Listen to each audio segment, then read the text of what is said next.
Honorable Edmund Bartlett, Minister of Tourism, Mr. Stephen Edwards, Acting Executive Director of the Tourism Product Development Company Limited, our distinguished presenters, teachers, students, ladies and gentlemen, good morning. I am so excited to be here with you today. I want to welcome you to our Tourism Youth Expo and Career Fair 2021.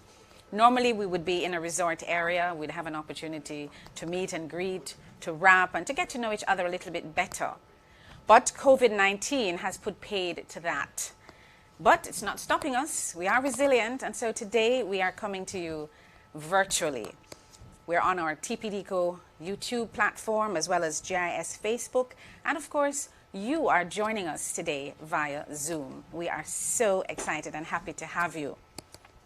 This is our first ever virtual Tourism Youth Expo and Career Fair, and I'm really glad you took the time to join us. You know, this is all for you, right? It is being done especially for you. We also know that there is much anxiety, there's much uncertainty about the future, but we'll get through this. And we must be prepared for what lies ahead. Many organizations and individuals have pivoted and they're changing the way they do business. According to a study which was conducted recently, in February actually, on the future of work after COVID-19, this was done by the McKinsey Global Institute.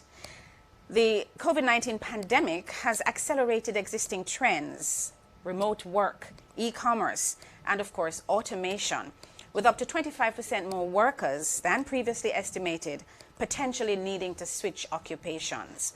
We cannot ignore this. And so even as we discuss careers in tourism today, I urge you to consider some of those findings that may be applicable to you. Now, TPDCo, that's the Tourism Product Development Company Limited, was established in 1996. It's an agency of the Ministry of Tourism and has the responsibility for the enhancement and the development of the tourism product. We work with other agencies in the ministry, the Jamaica Tourist Board, JAMVAC, the Tourism Enhancement Fund, and our job is to ensure that tourism is inclusive and that our residents get the optimal benefit from this industry. This morning we begin by inviting God's presence, and to do so on the virtual space is Sandra Barnett, one of our administrative assistants right here at TPDCo. Over to you, Sandra. Good morning, everyone. God is our refuge and strength, a very present help in trouble. Therefore, we will not fear, even though the earth be removed. Psalms 46, verses 1 and 2. For all of us, the past few months have been very, very unique, particularly with the advent of COVID-19. In addition to all the other troubles and trials we're facing. For some of us, COVID-19 has meant feelings of anxiety, fear, uncertainty. And for others, this virus has brought economic worries, job instability, loss of income. Has significantly impacted all our plans, our travel plans, our wedding plans, our work plans, and our school plans.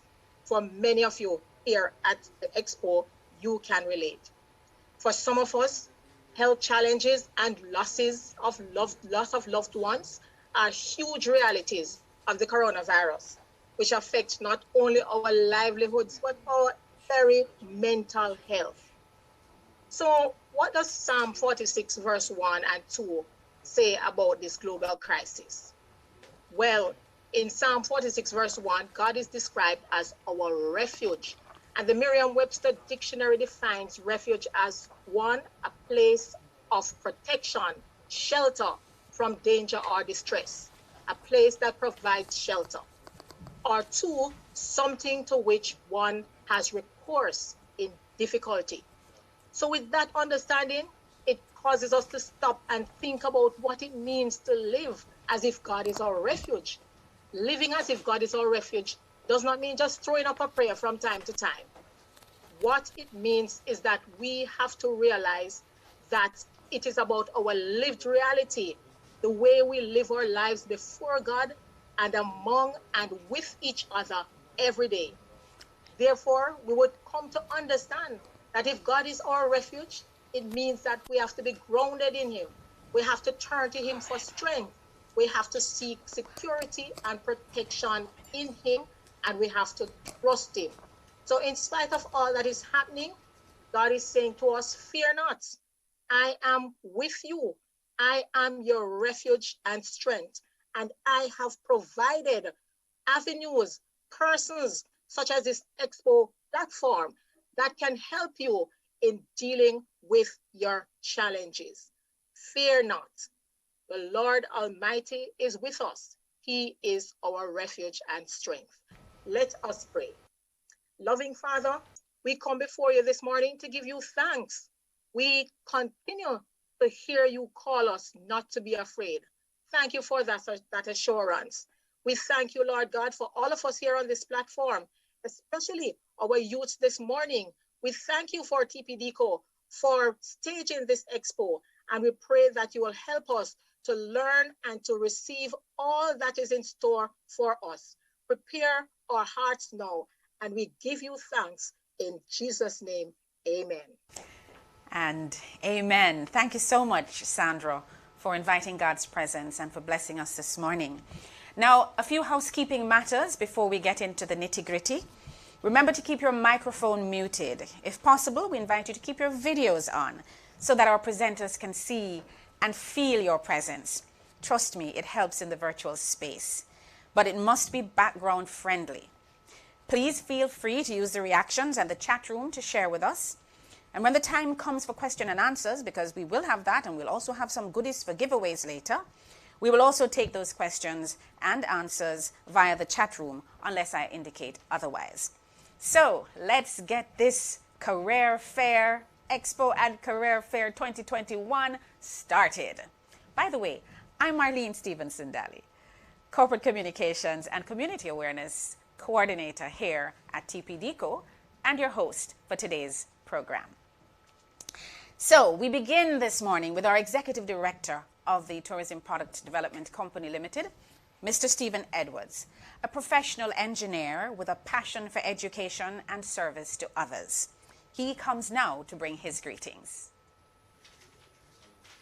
Good morning, teachers, students, and presenters.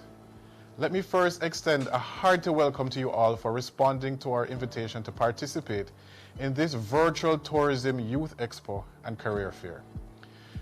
This is not the first time that we're hosting such an event, but it is the first time that we're embracing technology and having a virtual encounter which allows for greater and wider participation and good use of time. Today we commence the session under a crucial theme, Tourism in the New Normal, the Gateway to Success. This is rather fitting as we navigate stormy seas and uncertain times brought on by the COVID-19 pandemic. You have joined us from many institutions across the island, and your willingness to participate is commendable.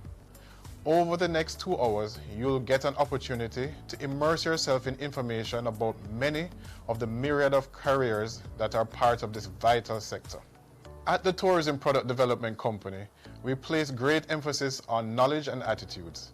As such, we've created many training and skills programs for those who wish to propel their tourism careers, as well for those who are striving for personal growth. We have also partnered with many organizations and individuals to ensure that the knowledge is diverse, relevant, and accessible. As such, we have managed to reach thousands of persons each year. Most of you have joined because you have an interest in tourism. And today, as we explore many areas including tourism marketing, cruise tourism, the accommodation sector, training, and more, I'd like to implore you to open your minds to countless possibilities. The tourism sector pulls from many other sectors, and I guarantee you that whichever skills you hold will always be useful to the industry. In this organization, we are blessed with numerous skill sets and professionals who continue to contribute to the success of the sector. Think big, as your input is useful to us. At TPDCo, we are guided by the mandate to improve the quality of life for all Jamaicans.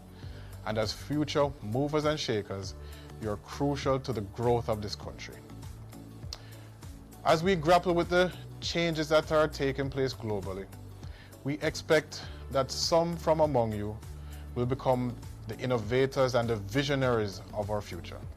We encourage you to absorb all that you will learn, to apply the knowledge gained, and most of all, to enjoy yourself while learning. Thank you once again for participating, and all the best. Thank you. Thank you so much, Mr. Stephen Edwards, our Acting Executive Director at TPDCo. Delighted you could join us. And you heard the theme, tourism in the new normal, the gateway to success. We are fortunate to have a minister that is not only tenacious, but caring. He has won many accolades globally, too many to mention. He's a visionary and a transformational leader who is resilient and committed to seeing us through these difficult times. Help me to welcome to the virtual lectern, Honorable Edmund Bartlett, Minister of Tourism. My special regards to our leadership from the TPDCo and the staff and students of the various schools across the country participating in this very important launch. As Minister, I'm excited about the prospects of enabling more and more of our students to become acquainted with the key elements of tourism that is driving the economy of Jamaica and is creating the base for their future life. Let me begin by saying that we are indeed in a new normal, an unprecedented time, which calls for bold action, courage, and hope. A time where the strong survives.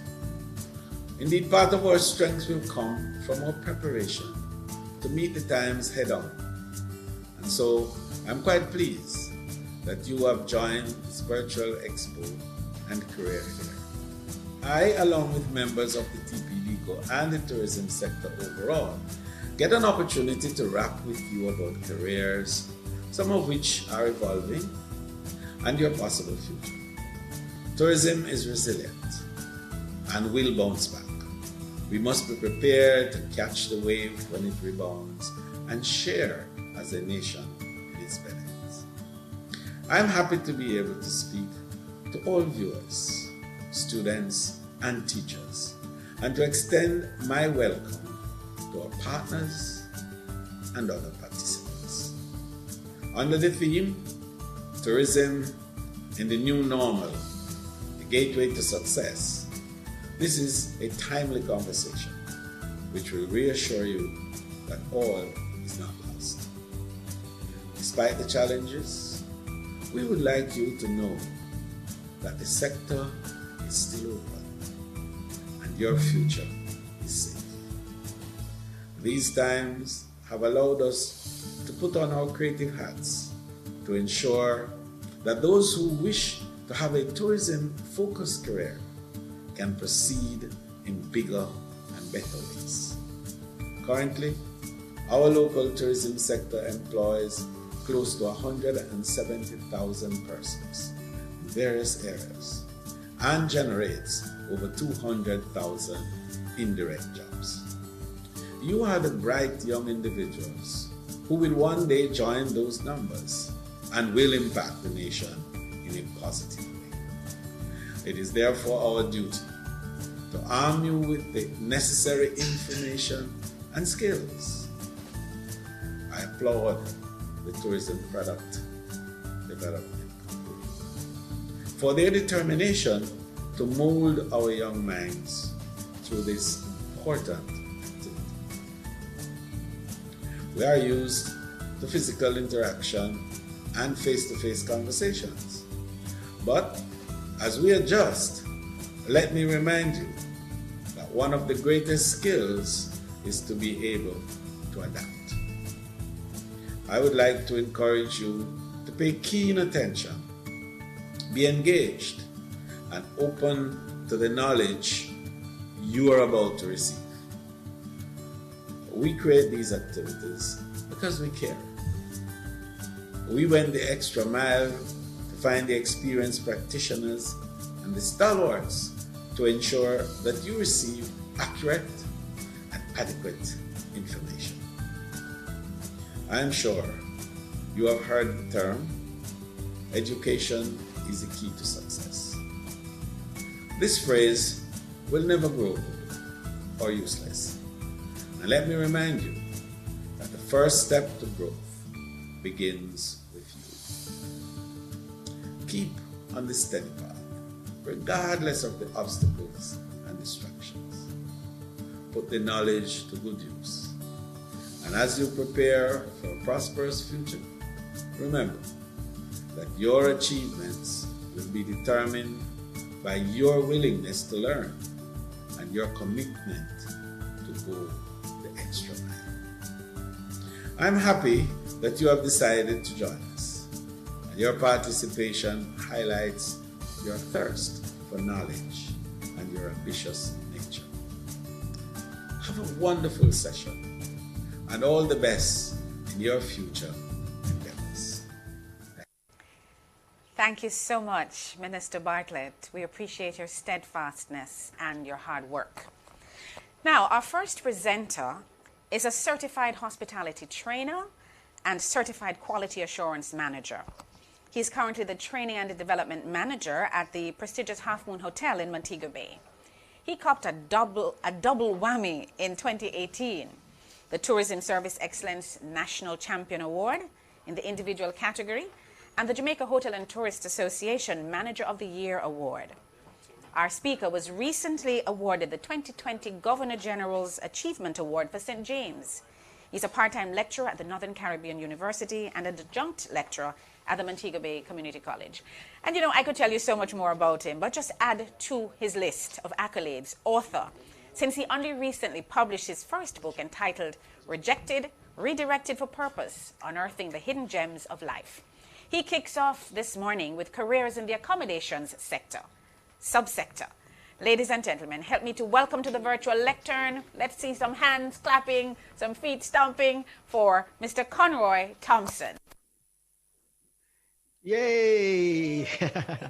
Good morning, everyone. How are you doing? All right, I see the chat already lighting up. I'm loving it. Thank you so much for welcoming me to this forum this year. Last year we did it in person, but nevertheless, we're going to make it as engaging as possible. Now, my brief presentation is on the accommodation sector. All right. And as far back as many, hundreds of years ago, the accommodation in the tourism sector have been around from the Bible days, they would say. You talk about the little inns, those are hotels, right? But they're small. Fast forward to now, we're looking at very large properties with thousands of rooms and a lot of facilities on these rooms. In order for the best service to be delivered, we must have people.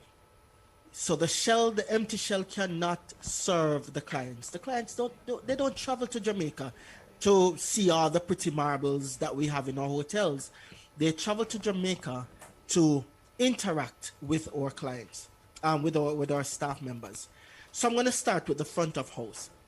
The first, apart from the security, which is a part of the welcoming team to any property, you will have the bellman. Now, they set the tone for your stay when you go to a hotel. If you're traveling with children, if you're traveling with a lot of luggage, you do not want to be boggled down with all of that. The bellmen are the persons who help you to get from the car or the bus to the front desk.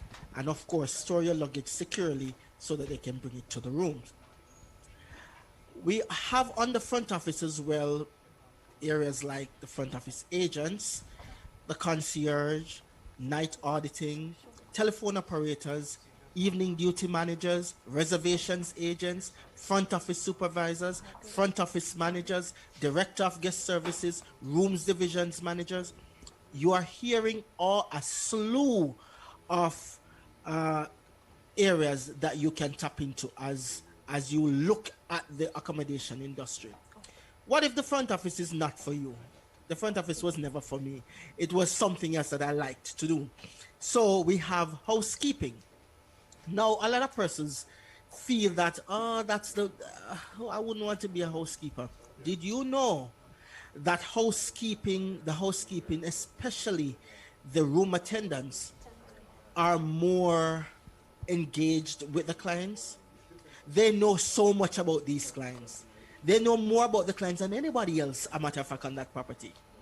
They know if the clients, they know if the clients showered this morning, yes or no, because of course they're the ones cleaning the bathrooms. They're the ones looking at the different aspects of the room. They know if the clients are neat or tidy, or untidy. So housekeeping department is very, very important. So the room attendants, the client must always arrive at a room, and this is something that we always say, especially in the luxury area. Regardless if somebody just checked out of that room, when the client arrive at that room, that client, they must feel as if they are the first one to ever stay in that room. That is how you give that level of service. So you have room attendants, you have turn down service attendants, and turn down service are that little extra touch that you will give your clients if they're here for, especially for business, or they're here for honeymoon. You go into the room, you put a nice little chocolate, or something nice keepsake for them on the pillow. They go out for dinner, they come back and they see that. You have the housekeeping clerks. Those are the persons in the offices who would take the call. There are some requests that clients would make. They need extra pillows. They need extra towels. They need an iron. Whatever it is, the housekeeping clerks will deal with that. Then you have the public area. Just as how the rooms are important, the public space must be clean as well. No one wants to travel to a property where outside is dirty. They don't want to step outside of the lobby and then it's not well kept. You have laundry attendants as well. You have the laundry managers as well as the executive housekeeper. The executive housekeeper is the manager for the housekeeping department. And more properties than not, the executive housekeeper would also be in charge of laundry. We then move to food and beverage, which is an area that, again, this is one component that is extremely important when it comes to the accommodation industry. The food and beverage at a particular property will make or break the client's stay, right? So clients expect the best flavor when they order food. They expect that the correct temperature of the food is maintained. So if you order something that is supposed to be hot, when you get it, you expect it to be hot. If you expect something to be cold, you do the same thing. But throughout all of that experience now, the team members are who drive that experience. So we have like the cocktail waitresses, food servers, the bussers, the hostesses, and the hostesses are persons who welcome the clients to maybe like a specialty restaurant or to a space to have dining. Pool and beach butlers, these are persons who float around the pools, the beaches, to ensure that the clients are taken care of. If they want water, if they need to order juice, if they need a sandwich, or they need jerk chicken, they would take care of that. And then under the food and beverage department as well, we have like the banquets. Banquet servers are persons who serve like the special functions. So if you go to a hotel and you're there for a wedding, more than likely you would be interfacing with the banquet servers. We also have room service, or at Half Moon we do in-room dining, where we kind of create the atmosphere of a restaurant inside of the room. So you have the room service, you have the order taker, the persons who take the order. Okay, I need 2 patties and 2 cocoa bread. Or you have the maitre d' who is in charge of the actual restaurant. We have wine sommelier. Those are persons who know they are the expert in wines. So they know what wine works with what food.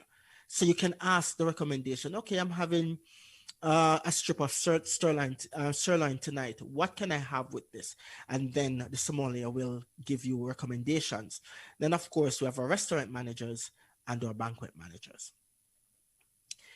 When we move away from food and beverage, you also talk about now what is there to do on property. What are the activities that the property holds or hosts for these clients? Because nobody wants us, especially if they are not the type of clients who will be traveling off property, especially now during this time as well. You need those activity persons. So we have a kids club coordinator, we have a kids club supervisor, kids club managers. You look at tennis pros who do different tennis clinics and lessons with the clients. You have activities coordinators that does anything ranging from the goat racing contest to if they're having pool volleyball, that type of thing. And then you have the golf pro if you have a golf course there. So far we have looked at a few divisions. I call them divisions of a resort. Have you noticed anything else anything yet that you would like to do? We also have the maintenance team now. The maintenance team, like your gardeners, the landscapers, the electricians, the AC technicians, painters, interior designers, carpenters, mechanics, all of these individuals ensure that the aesthetic of the property is also well taken care of, along with housekeeping. You want to ensure that if there's paint stripping, your property is in good upkeep condition. You have carpenters who, maybe, well, for us here at Half Moon, most of our internal furniture is built on property. We have an entire department that is in charge of that, and we call them interior decor and design. So from the tables, the chairs, the drapes, whatever it is, we make sure that we build it here on property to ensure that the quality that we want for our clients is the quality that we get. All right. You can also look at another area now that I'm in, like training, HR. If you're leaning towards a more administrative side of the accommodations industry, you're looking at admin assistants, our different secretaries for different departments. You're looking at a staff events coordinator who coordinates everything from employee of the month for the staff, employee of the year, anything to do with the staff related activities. HR administrators that deals with the benefits of the team, liaise with maybe an insurance agency that does staff insurance. Director of HR, payroll analyst, all falls under the HR and training areas. We also have now and I know that someone will be touching on the marketing aspect, but on property, we also have sales. We must be able to sell whatever it is that we have on property so that persons will know about our property and want to come. So we have sales coordinators who deal with maybe the event side of things. They sell the events, the wedding planners, because of course there is no destination like Jamaica when it comes to weddings. We have the groups managers who takes care of the groups, deal with the fine details of having whatever it is that the client would want to portray for their group. The group managers deal with that. Then we have in charge of all of that now a director of sales, and of course a brand and communications manager. We also know from the back end have to look at how we do certain controls. So the accounting and IT department deals with, for example, the receivables, the payables clerk, financial controller, because we need to make sure that the balance is right there. So we're not just spending, but who is controlling all of that? We also have cost controllers, purchasing managers, credit manager, director of finance, IT administrator, and web developer. Especially now during COVID, you will find a lot of web development opportunities happening, a lot of content creation persons, and that it goes on the marketing, but then they have to tie in to the whole aspect of IT. And then we look at the executives. The executives are persons like the general manager, the rooms division manager, the asset manager, if you have one for the property, safety and security director, I know somebody will be touching on spa and the culinary aspect, so I won't get into that aspect of it. So those are some of the areas that you find when you go into the accommodation areas for employment. Understand that when you enter this industry, you are entering in this industry as an ambassador, period. Because any little thing that is done on property, especially with the internet age, it goes viral so fast. So, for example, now where we have our safety protocols in place, wearing the mask, etc., it has to be done throughout the property. So when you're thinking about hotel, don't think about it to say, or to work in the industry or in the accommodation sector, don't think about it as only, oh, I'm going to work to make some money for me. Understand that everything that we do, it affects the industry, or don't do.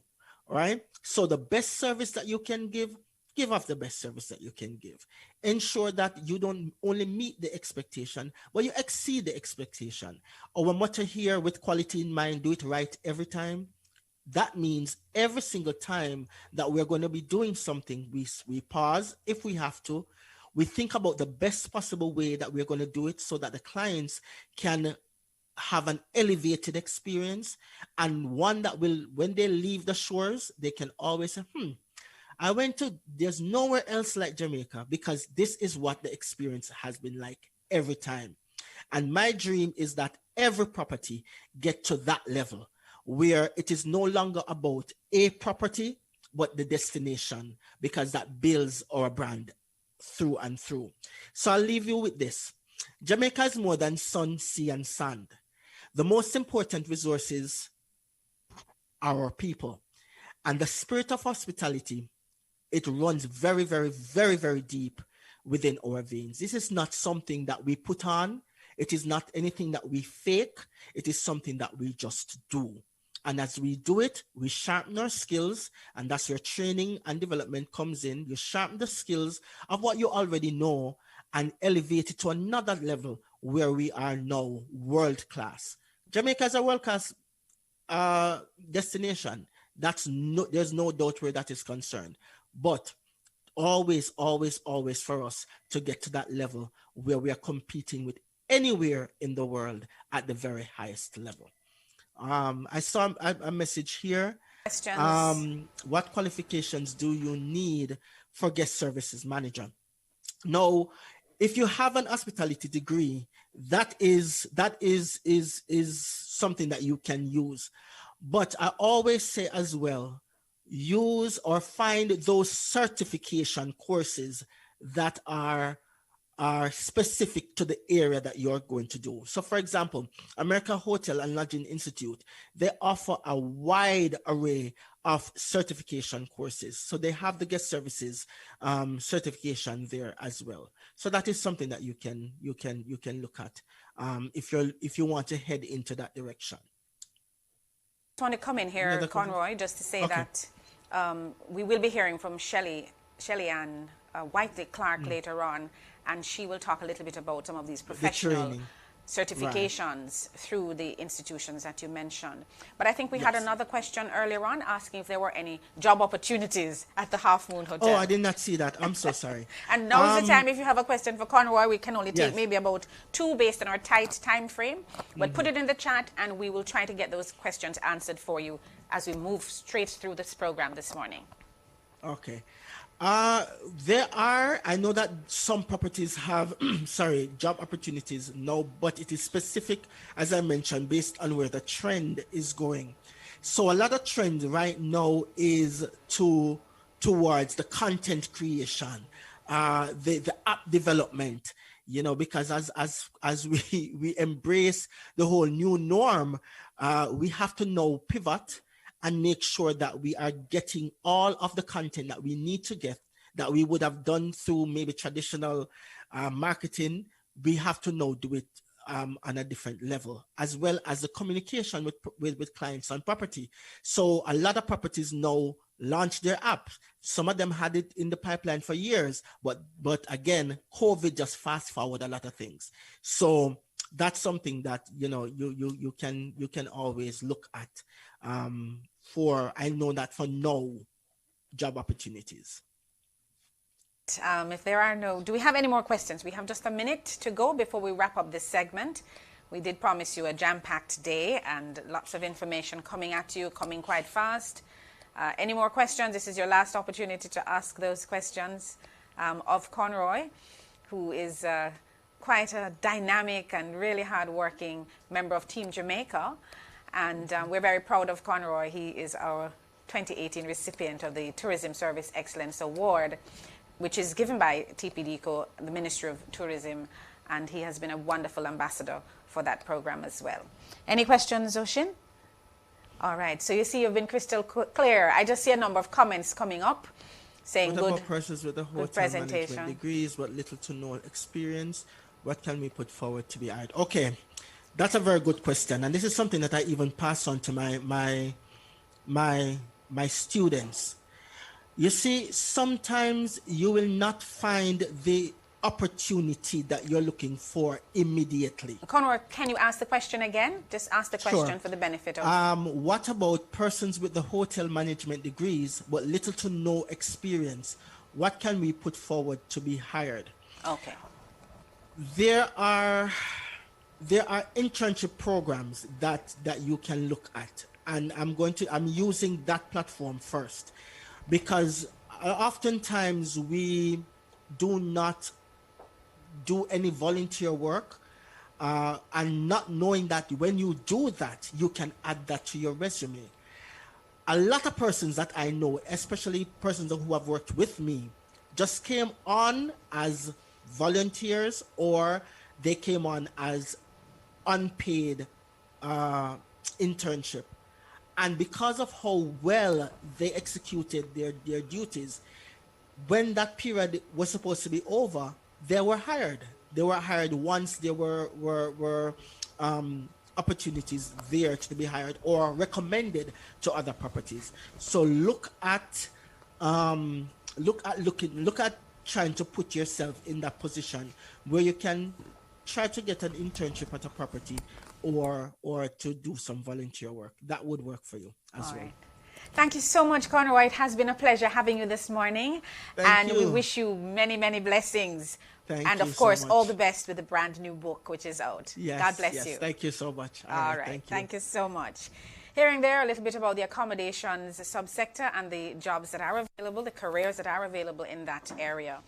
I believe we have some giveaways. We have a number of goodie bags, our Spruce Up Jamaica goodie bags with all kinds of little things. And we're going to just ask a quick question or two, and we'll do this throughout the program. Put the answers in the chat, and the first correct answer will receive a prize. All right? So your first question is, in which parish in Jamaica did tourism start? In which parish in Jamaica did tourism start? Win yourself a goodie bag with all kinds of little niceties in here.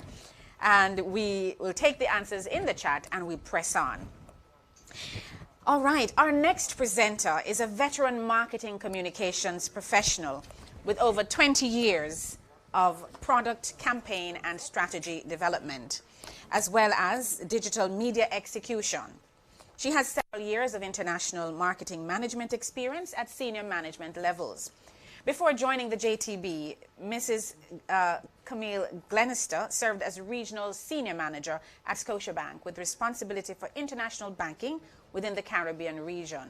While there, she led the regional marketing team in the development, implementation, and execution of a variety of comprehensive, integrated, multi-channel mass marketing and digital campaigns, which support growth and loyalty objectives, spanning over 19 products in 17 countries.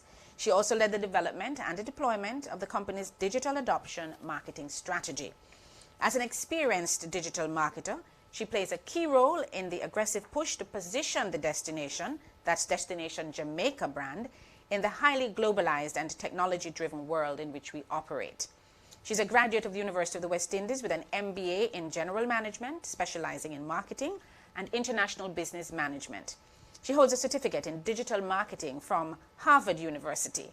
Help me to welcome the Deputy Director of Tourism Marketing, Mrs. Camille Glenister, as she looks at tourism marketing. Mrs. Glenister, good morning. Good to have you. Good morning, Marlene. How are you? I can see you're well. I am well. I am well. Thank you very much for this opportunity. I do appreciate any opportunity to share with the young people about careers in marketing, and especially tourism marketing. I want to talk a little bit about the Jamaica Tourist Board, but before I do so, I'd like to greet my colleagues from the industry and a special good morning to the administrators, teachers, and students that are among us today. So I'm sure that all the students did their research and they can all tell us in the chat the role of the Jamaica Tourist Board, but I will go ahead and share a brief description of the Jamaica Tourist Board and the work that we do to promote Destination Jamaica. Maybe there will be a prize for you. Don't know if Marlene has extras. So the Jamaica Tourist Board is responsible for global tourism marketing and promotion of Destination Jamaica. So what that means is we're headquartered here in Kingston, Jamaica. We have an office in Montego Bay, and we do central development of marketing and public relations strategies, and then take that to the entire world. We distribute our messages through our regional offices in the United States, in the UK, and Canada, also in Europe, and some emerging markets that we're exploring. So essentially what we do is we continue to do the fundamentals of marketing, which is to identify the consumer groups that closely align and match with the offerings of Destination Jamaica. We simply target and attract potential visitors to come join us here in Jamaica and enjoy all that we have to offer. Additionally, we cultivate new relationships with travel partners. Without airlift, then tourism and travel would not survive.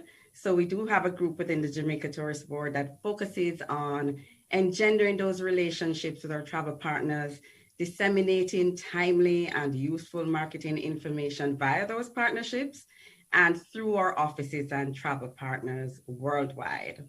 Our mandate at the JTB is to promote Destination Jamaica as a preferred travel destination through our integrated marketing and public relations activities. So I'll describe briefly some of the strategies and tactics that we use in the JTB marketing campaigns. And of course, there are lots of opportunities here at the JTB for tourism marketing. We hinge all our work on strategic marketing. As you know, we're a government entity, the promotional arm of the Ministry of Tourism. Our dollars are limited, and so we have to be strategic in planning and executing our budgets. So we develop and implement global strategic positioning campaigns that we can develop here in Kingston through collaboration with our agency, our advertising agencies called Beautiful Destinations. They are located in New York City. We work very closely with them to develop our marketing and communications plan. Some of the elements of that plan that works really well in optimizing our dollars include hosting journalists on the island. That's a very active plan for the JTB, and that includes our media relations officers, talking about careers now. And these guys, they look like they're having a lot of fun, and they do, but they do work very hard in hosting these groups of journalists from Forbes, Travel and Leisure, you name it. We position Destination Jamaica in all the premier publications worldwide through the work that the team here does with our PR agency. When we host these journalists, we tend to focus on a theme. So whether it's music, food, adventure, wellness, just to name a few. And so, you know, brand Destination Jamaica is known for its soulfulness, vibrancy. And I think I heard the previous speaker, Conroy, mention the people, because that's what really differentiates us from other destinations. If we're talking about sun and sea and sand, that's a Caribbean commodity. However, the positioning of our soulfulness, our vibrancy, and our hospitality is unmatched. And we pride ourselves on that. And we look forward to the future, you guys, Food continuing baskets. Food baskets. that legacy. We also sponsor a number of events on the ground in the destination, events that would normally bring visitors to the destination. So pre-COVID times, we're primary sponsors or presenting sponsors, main sponsors, to use another term, for events such as Reggae Sumfest, Jamaica Food and Drink Festival, and of course, recently we were presenting sponsors for Reggae Month. So you've been following the activities of Reggae Month online, then you would have seen Destination Jamaica as a main sponsor. And something that's coming up in a few days is the Jamaica Jazz and Blue Festival, the return of the Jamaica Jazz and Blue Festival. Most of you here would be too young to remember it, but you should look out for the upcoming festival. It's expected to be very exciting. We also work on the production of short online programs that was mentioned previously too, because with the pandemic coming on in the middle of March last year, we had to halt our regular advertising campaign as we knew that persons would not be able to travel to the destination during a lockdown. So we did produce lots of online content, such as our coffee series and Escape to Jamaica digital activation with live parties with DJ Delano, etc. Just providing that opportunity for our visitors and our followers in the digital space to continue to enjoy the destination, to see that we're still here and we're waiting for them to return. So when you get a chance, do check out Escape to Jamaica or Coffee Content Series for those of you who are interested in the culinary side of things. We also developed several short series on the destination. So that we developed a walking tour of Portland, Montego Bay, even Kingston. And so that gave our potential visitors an opportunity to see from a first person point of view what was happening in the destination and some of the tours that they could enjoy once travel resumed. One of the active and very critical tactics that we use these days is the hosting of online influencers. And I'm sure everyone here is familiar with influencers and the way they work. So we know we have to be very careful with influencers because the advent of social media, celebrities, it does come with a lot of challenges that happen in the background. However, there are lots of benefits. And we know that if we leverage positive influences to showcase the destination, then that actually helps us with our advertising effort. And it is a bit more affordable compared to mainstream TV advertising. All right, so more recently, we were forced to undertake mainly virtual activations, but what that has led to is significant increase in our online community. And a very recent role that came up during the pandemic is web community management and moderation. So we were able to identify and appoint a group of 6 young persons to take on the role of responding to questions on our Instagram, Facebook, YouTube, all our online channels, getting into Visit Jamaica and promoting the content that we developed during the lockdown period. So that's a brand new career path here at the Jamaica Tourist Board. And we are a full service organization with a finance department, with an administrative department. So there are many more careers. But getting back to what are the opportunities in marketing, tourism marketing specifically here at the Jamaica Tourist Board, we do have several opportunities that are traditional as well as non-traditional. So we have digital marketing specialists, officers and managers, social media managers, digital campaign managers, digital content developers, digital writers as well, it is more critical now than ever to ensure that we constantly engage with our audiences online.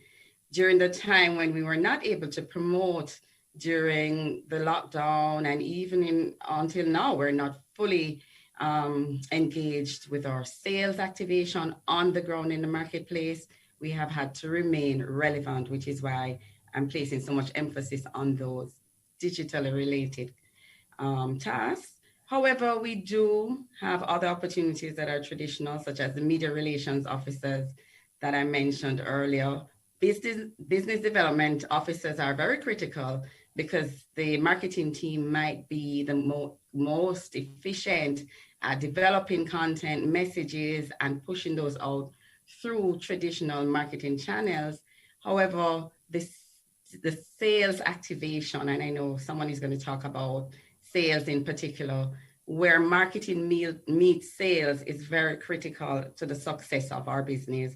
And so business development officers, that's also a role here at the Jamaica Tourist Board.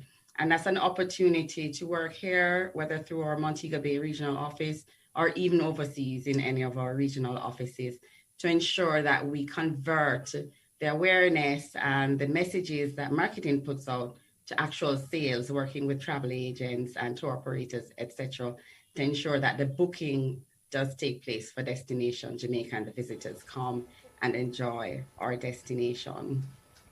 Travel consultancy is also a consideration, a role that is related to marketing, does rely very heavily on getting those marketing messages out and getting them understood and ensuring that the right audiences receive these messages, because we can put out as many messages as we would like, but if we're not targeting and positioning our messages where our audiences reside, then we're missing the mark.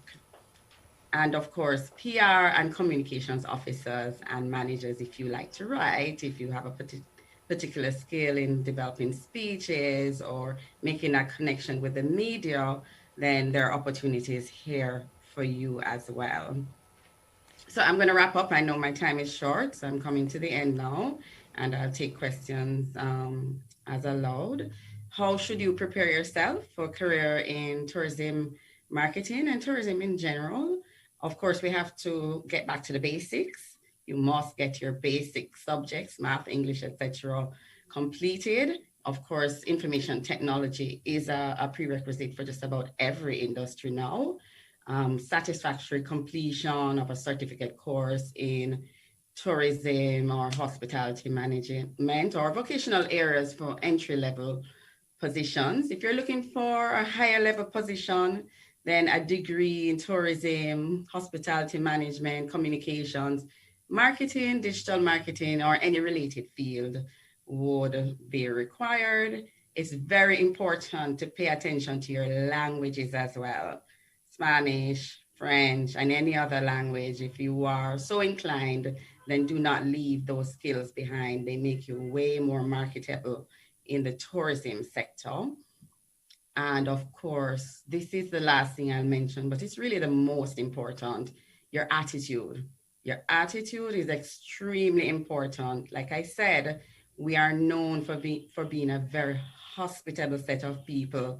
And so that must be a consistent part of the experience when our visitors do come to Destination Jamaica. So continue to employ that attitude of positivity and train for aptitude. Do not be afraid of identifying the gaps in your skills and getting the requisite training. And I'm sure training will be discussed a little later on. So one of the positions I did not mention was my position, Deputy Director of Tourism with responsibility for marketing. Like Marlene mentioned, I spent most of my career in other industries, but I'm a career marketer. And that goes to show you that you can take the traditional as well as the non-traditional path to a very successful career in tourism marketing. For further information, I invite you to check out our social media pages at Visit Jamaica for Instagram, Facebook, Twitter.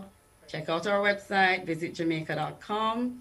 And please join our tourism action clubs in many schools across the island.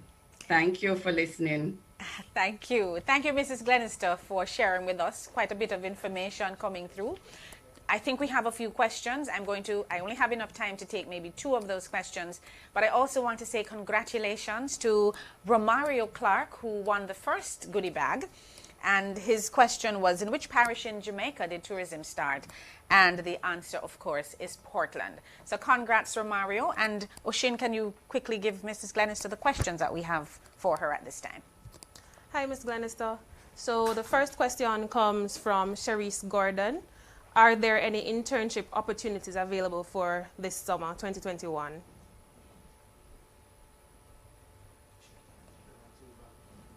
Did we lose her? All right. We'll hold those questions. We'll take those questions, and we'll try to get back to you directly with an answer, because I think we just lost Mrs. Glenister. But we're moving right along. We're moving right along.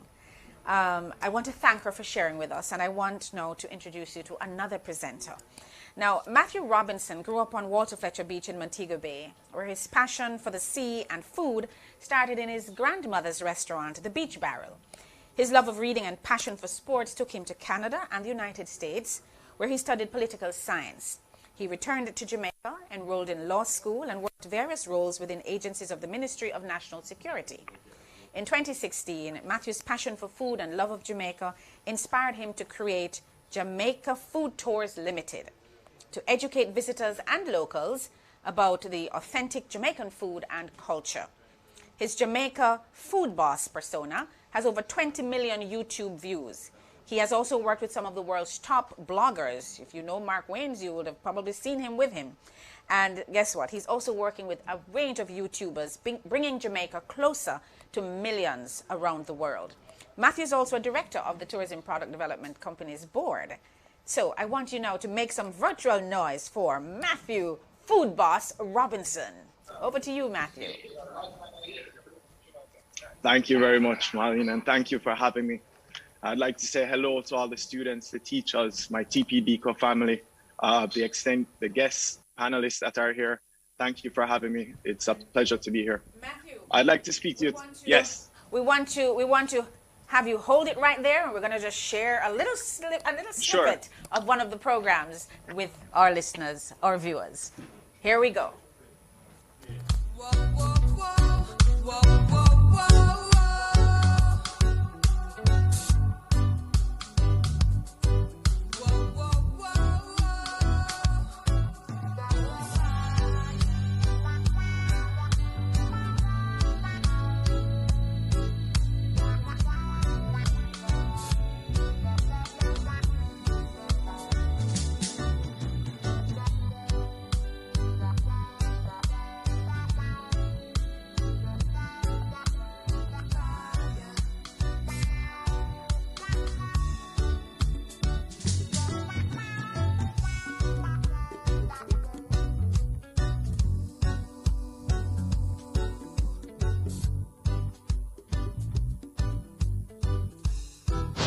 What's up, everybody? I'm Matthew Robinson, known as Jamaica Food Boss. Today I have the pleasure of speaking to you about digital marketing, how you can take your Instagram, your Facebook, your YouTube account and monetize it and probably make a living out of it.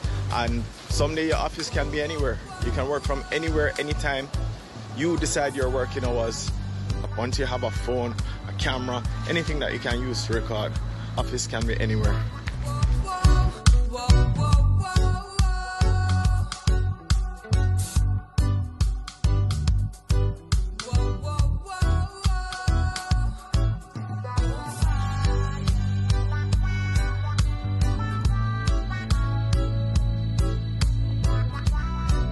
Back to you, Matthew. I know you're in Montego Bay today.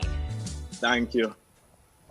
We're in Montego Bay today. We're about to film, actually, so we're out here. And this is what I'm speaking about, where your office can literally be anywhere. You can blog from any location, anywhere across the island, even from other countries. The opportunities are endless. The world has switched to a digital platform. We're now digital in the digital age. You've heard the Prime Minister speak of a new industrial revolution where it becomes digitizing. And we've seen that platform take flight in many industries, not just tourism. And the digital age is here. It's here to stay. We are hosting this virtually. And it's something that everybody has an opportunity to basically make a living or even start at some point, because you can start at anywhere and it can always build. As you said before, things tend to go viral nowadays. And all it takes is a clip of you giving your passion, doing what you love, putting something on video, explaining it, giving the passion of the country, anything that you want. It could be in the food industry, it could be in the hospitality industry. Anywhere in Jamaica, you could show people rivers, you can showcase the sea, the beauty of Jamaica. Our island, I was lucky enough to speak to our tourism minister, and he gave some of the best advice that I could have got. And one of the things that he told me is that tourism is a story. The winner that just did that, I applaud you for knowing Portland, because Portland is where river rafting started. And every time that someone comes to Jamaica, they look for a story. And we try to tell the story of Jamaica. We try to give them an authentic look into Jamaica, how Jamaica is not from the hotel side, but from the people side. Our culture, our food is a huge and vastly important part of Jamaica. It is an industry that is now being tapped in, our food and gastronomy industry. And it's something that we're here to highlight, and there are many opportunities out there. What do you need? The skill set for this? You need a camera, you need a phone, a good personality, outgoing, love talking to people, a passion for whatever it is that you like, and be able to explain it.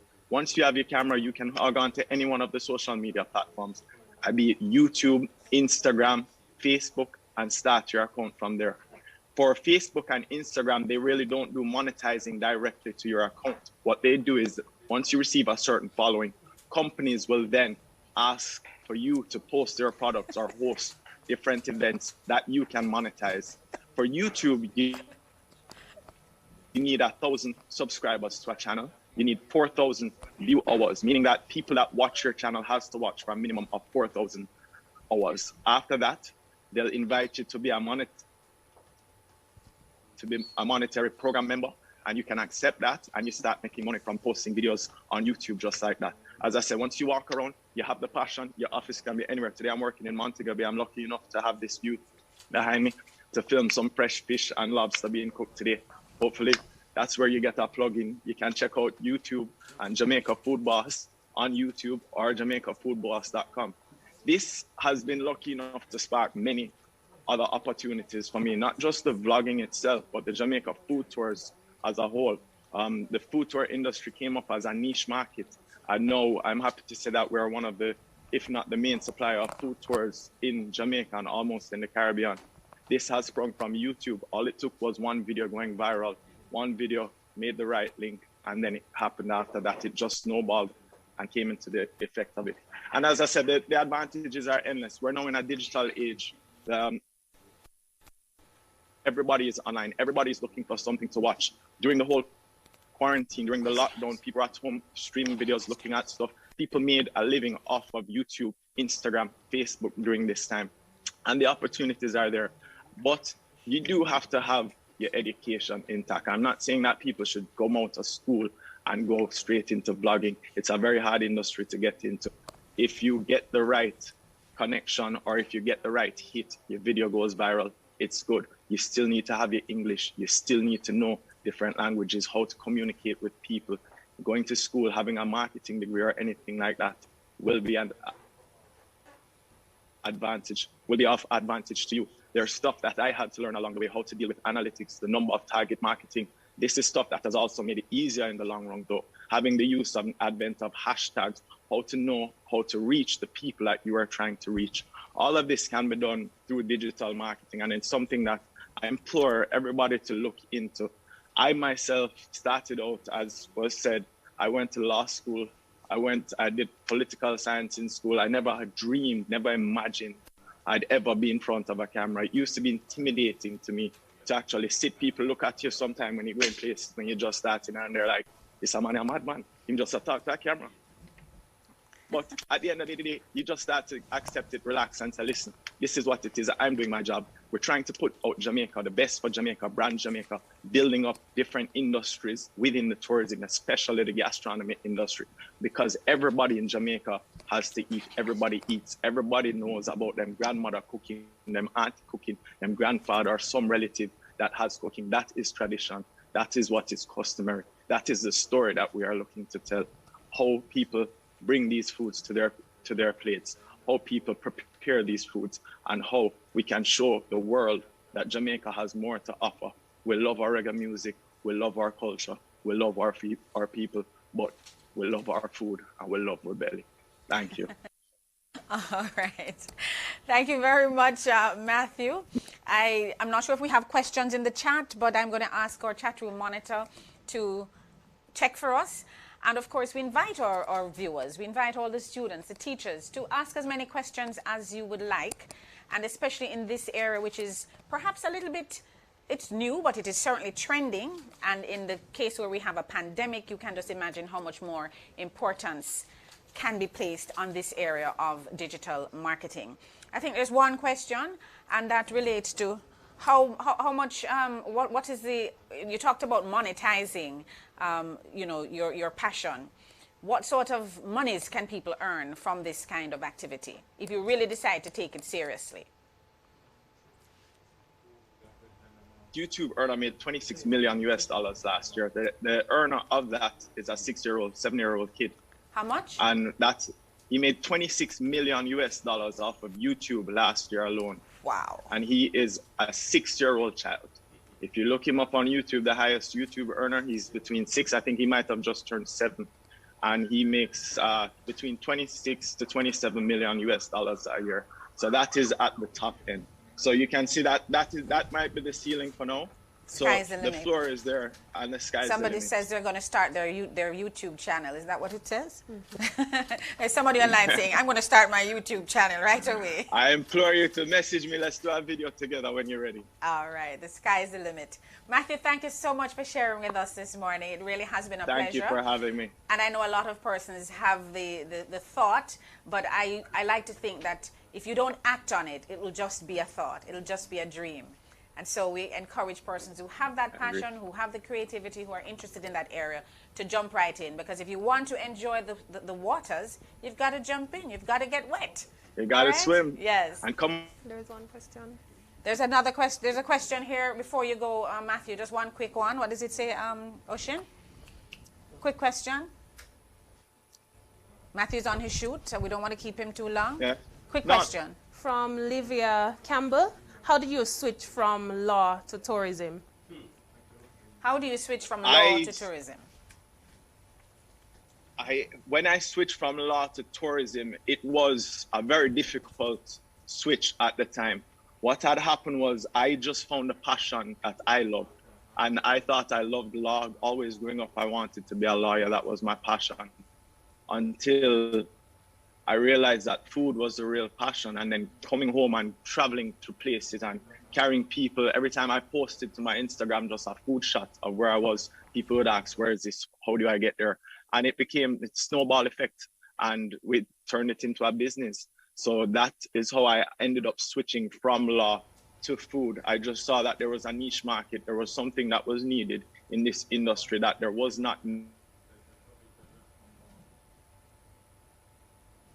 All right, I think Matthew is breaking up a little bit there. So we're going to just continue.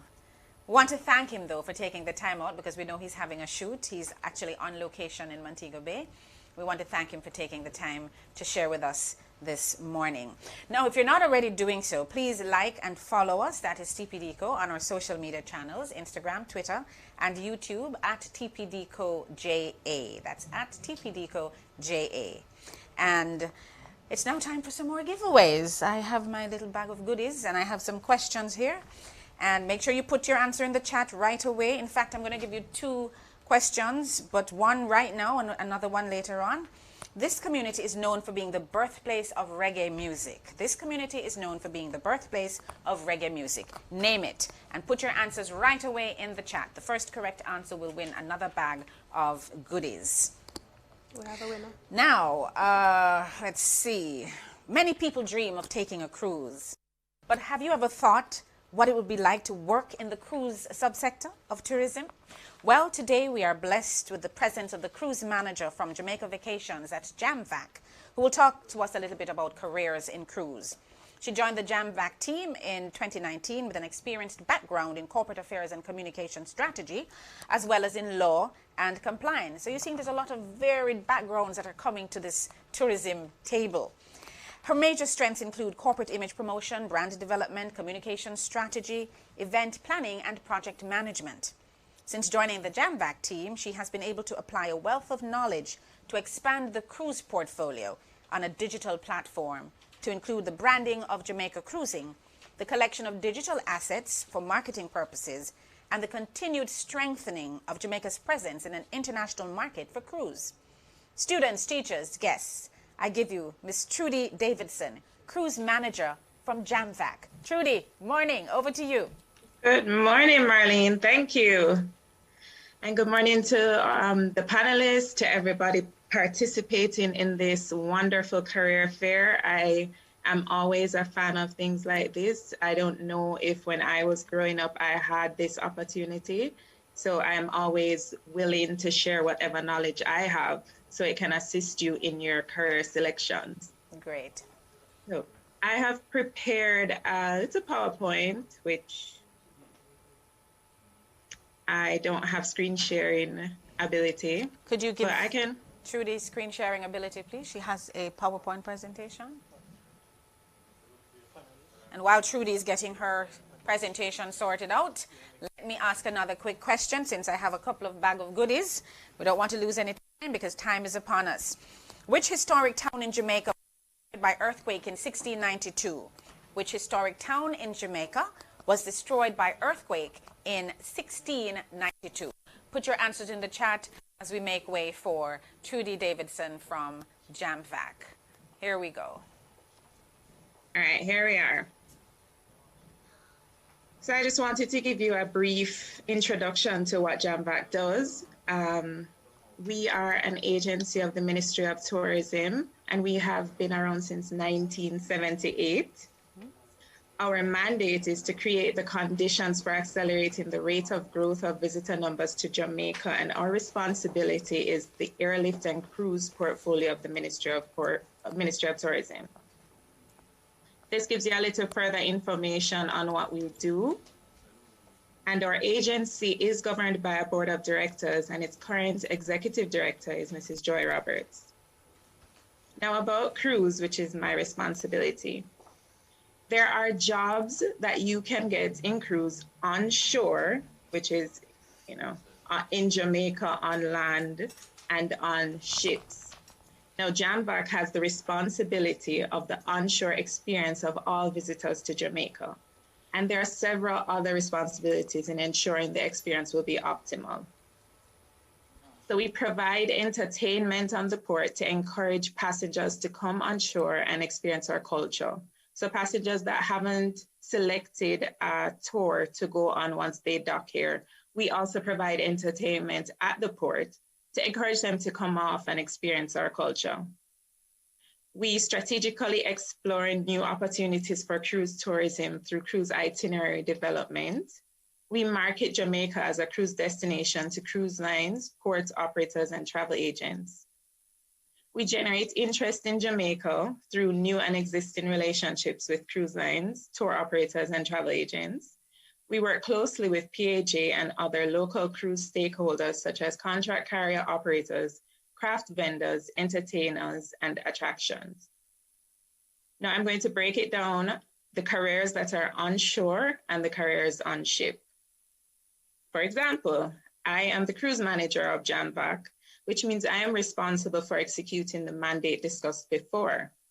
Other professions assist us in executing our mandate as best as possible.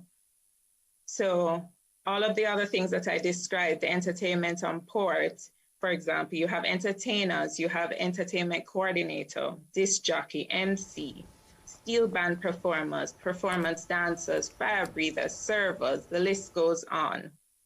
This is an example of our entertainers and an on-port experience. There are other agencies that make the cruise industry possible. It is not just JAMVAC, and those include but are not limited to the Ports Authority of Jamaica, Urban Development Corporation, tour operators, contract carriage operators, cruise council, our sister agencies such as TPDCo, inbound stores, other port vendors. Now the on-ship experience. So you're seeing here an inaugural ceremony that is happening on ship with our minister. And we're going to discuss some on-ship careers. On the ship, you have hospitality, engineering, entertainment. And in order for a cruise line to operate, you have onshore careers as well that assist them, such as itinerary planning, marketing, HR, guest services, shore excursion, casino, IT, photography, medical, retail, and so on. I'm going to show you an example of some of these careers, just so you have a visual. So this is the entertainment on the cruise port, which includes, well, I don't know if that's entertainment, but physical activities as well.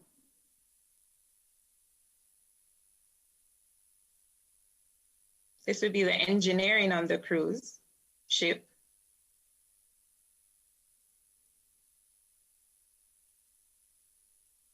And the hospitality on the cruise ship.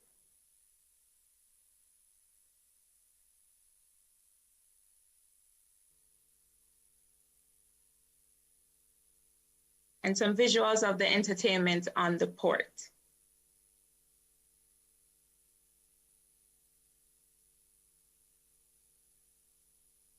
We always try to engage the visitors so that they can experience our culture.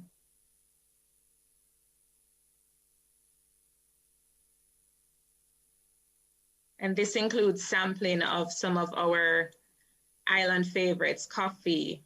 A lot of our culture is through our food. So we always try to create an experience on the port where they can experience our food, our culture, dance, music. You know, even if in those 4 to 5 hours that they may be on shore, they would be able to get a taste of what Jamaica is, so they may decide to come back. So as you can see, there are numerous opportunities in the cruise industry. Please feel free to follow us on our social media platforms. Our brand for cruise is called Jamaica Cruising. So our Twitter, Instagram, and Facebook is @Jamaica Cruising. And if you have any other questions as it relates to cruise, you can reach out to me at info@jamvac.gov.jm.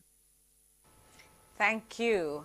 Thank you very much, Ms. Davidson. Thank you, Trudy. Thank you for sharing with us. I'm going to just make a quick check to see if we have any questions. And I want to encourage the students to put your questions in the chat. There's no point in having these persons coming in. They're giving of their time. They're experts in their respective fields. They're well experienced, and they're here to answer any question that you may have. So put your questions in the chat so that we can get some quick answers and we can move on. Do we have any questions? Yes, we do have a question for you, Trudy. Okay.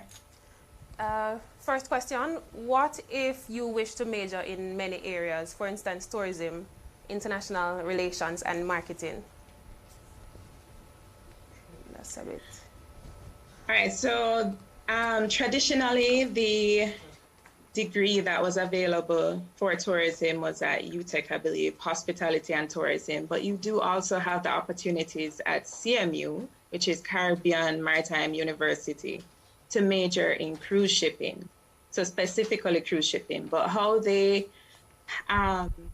set up their degree program is that the first 2 years you are exposed to everything, and then you select your major going onwards from the 2 years. So you are exposed to a lot during those 2 years, and you're certified in a lot of things that you will need in the cruise industry if you do choose to seek a job on the ship. I hope that answers that question. Right. We do have a few more. Another question comes from Mario Clark. What is the difference between onshore and on-ship jobs? And is there, from Sean D. Campbell, is there any current or upcoming vacancies for cruise lines? How do we apply? All right, the difference with an onshore and on-ship job. So onshore is like me, for example. I work in Jamaica in an office, and there are other persons in my office. So we're not a large agency. We are very small, but we do have other careers within our agency. So I only work onshore. The entertainers that I spoke of earlier, they only work onshore. On ship jobs, you only work on ship. So you sail with the ship for its period of time, or if it's a 5-day itinerary, 7-day, and your sole job is on the ship. So if you're in entertainment, your only entertainment is provided on ship. Think of on ship as a hotel, a mobile hotel. Yes. And so everything that you do, hospitality, engineering, environmental management, entertainment, it's all on ship.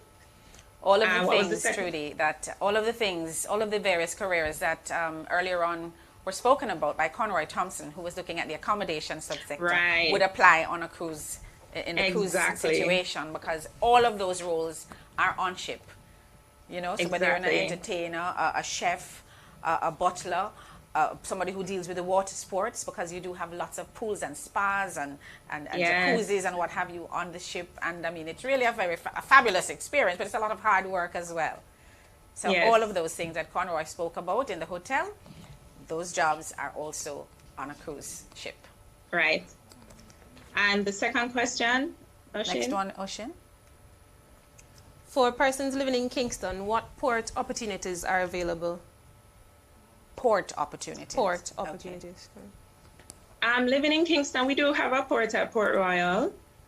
In terms of port opportunities, so remember I said that there are different agencies that make up the wheel of the cruise industry. So a PAJ, a UDC, even the parish council is an important part of our cruise industry. TPDCo, Destination Assurance Managers. There are a lot of opportunities within that wheel. Specifically on the port, it would be Ports Authority of Jamaica. Trying to see if I am answering the question directly. But in terms of entertainment through us, what we actually do is ensure that we have a wide range of entertainment, because we want to ensure that the community feels the difference in employment. So we don't employ just one group.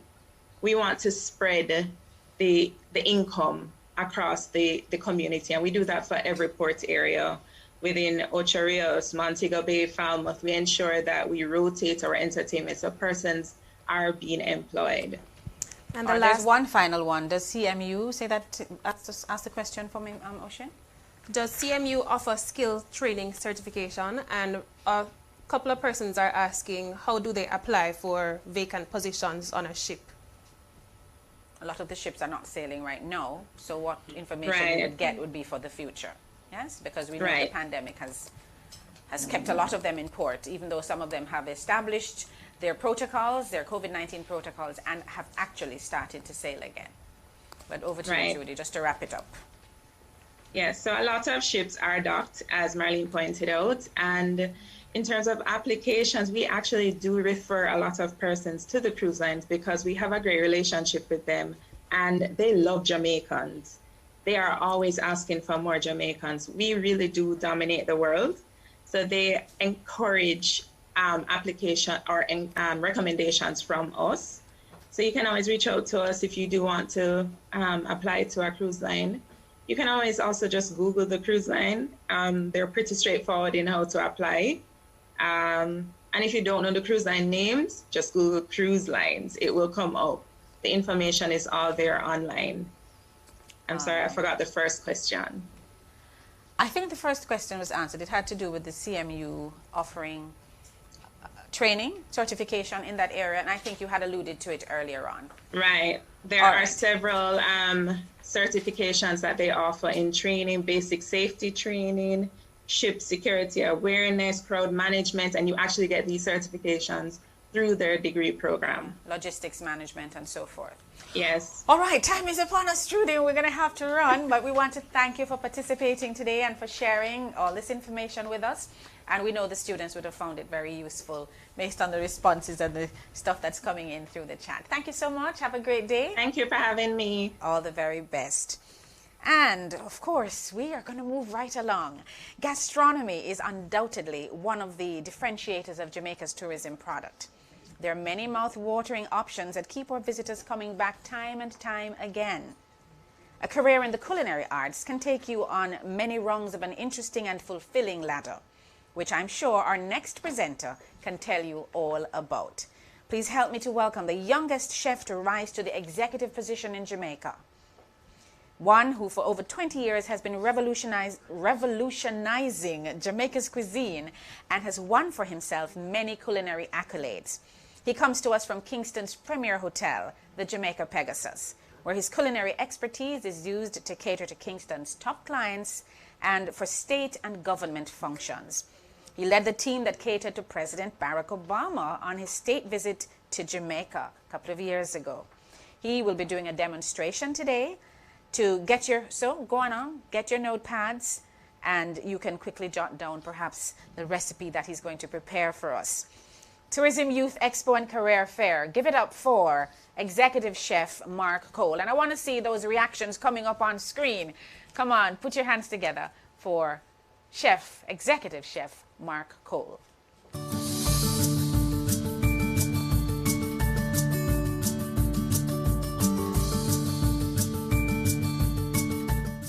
Welcome to the Jamaica Pegasus. My name is Mark Cole. I'm the executive chef of the hotel. Today, I'll be doing a cooking demonstration. Sorry, because of the corona, you guys are not able to see us do this demonstration live. But we're still coming to you from the kitchen of the Pegasus Hotel. So I'm the executive chef of the hotel.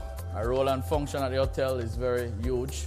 It's a lot of responsibility. You have to cover ASAP standards. You have to cover training and development. You have to cover food costs. You have to cover promoting the hotel. You have to cover a variety of stuff. Being a chef is actually fun. You get to meet a lot of people. You get to do a lot of traveling, whether it's locally around the country, or you have to go overseas and represent the country, or do other stuff. Also give you a chance to compete. And also I'm one of the vice president for the Culinary Federation of Jamaica. All right, so today we're gonna be doing a simple dish. Actually, my sous chef Richard put all these ingredients here. So we're doing something simple that if you're at home, you can follow us while we do it. All right, so let me start by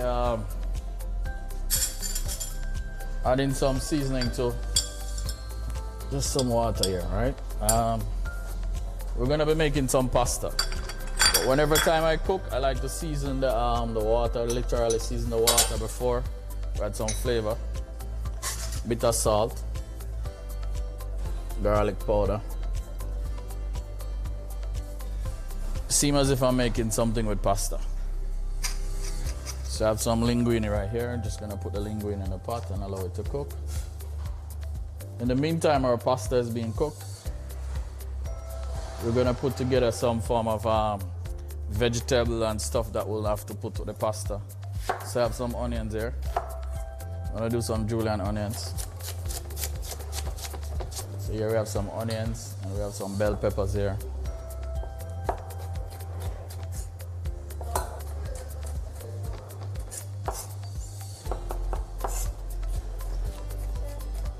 And a daily routine for us at work. We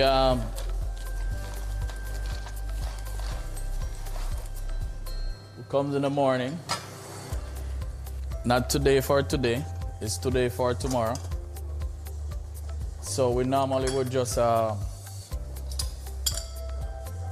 either we're doing menu planning, I'm adding some jerk seasoning to this. I'm just keeping it simple, a little jerk seasoning. A bit of fresh thyme. A bit of crushed garlic. I'm just trying to marinate this meat a bit. Students on a whole, in today's world, you need to have quite a few subjects. You know what I mean? You can masters in culinary arts if you want to. You can master in food and beverage. So you can do culinary arts is very wide. So if either you want to do the pastries, or you want to do gourmand, or you want to be a range cook, or if you want to be a full executive chef, then you know you have to do a bit more studies. But one of the main things to do is just to have your maths and English together. Normally when you marinate this chicken, you let it sit for probably 20-30 minutes. Chicken breast is fairly easy to cook. So I'm just gonna grill it off a bit.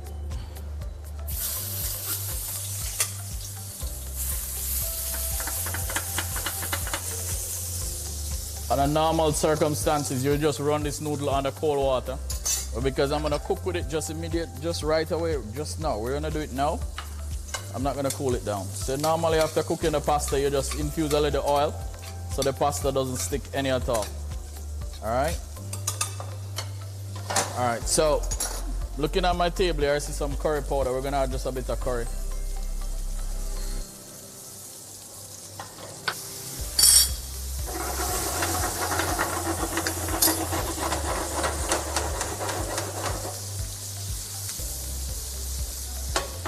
I'm gonna allow it to cook slowly but surely.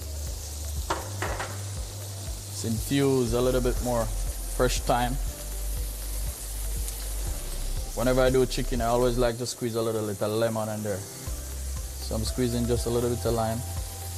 At the end of the day, is the finished product and how the consumer enjoy the product. So you want to make sure that the product is excellent, so the consumer is able to return.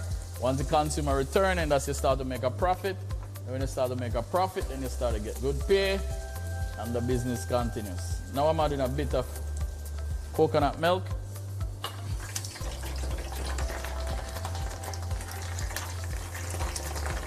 So I'm making crispy kale leaves.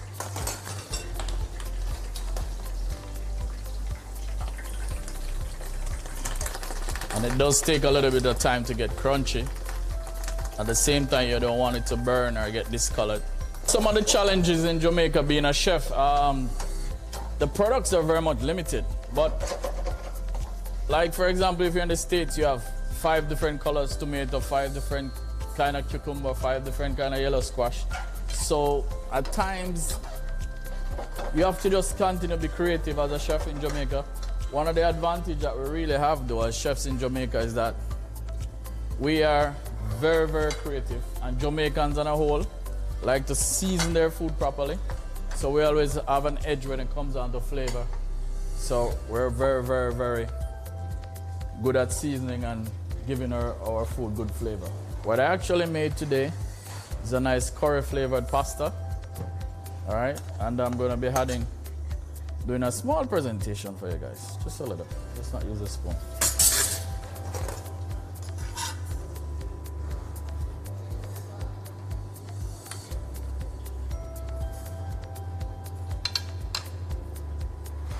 All right, so here's my crispy kale leaf.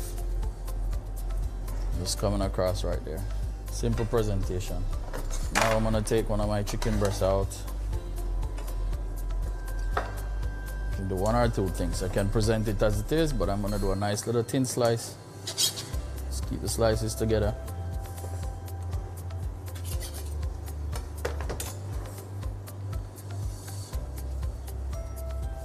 And then it's my garlic bread here. Just take it down a bit.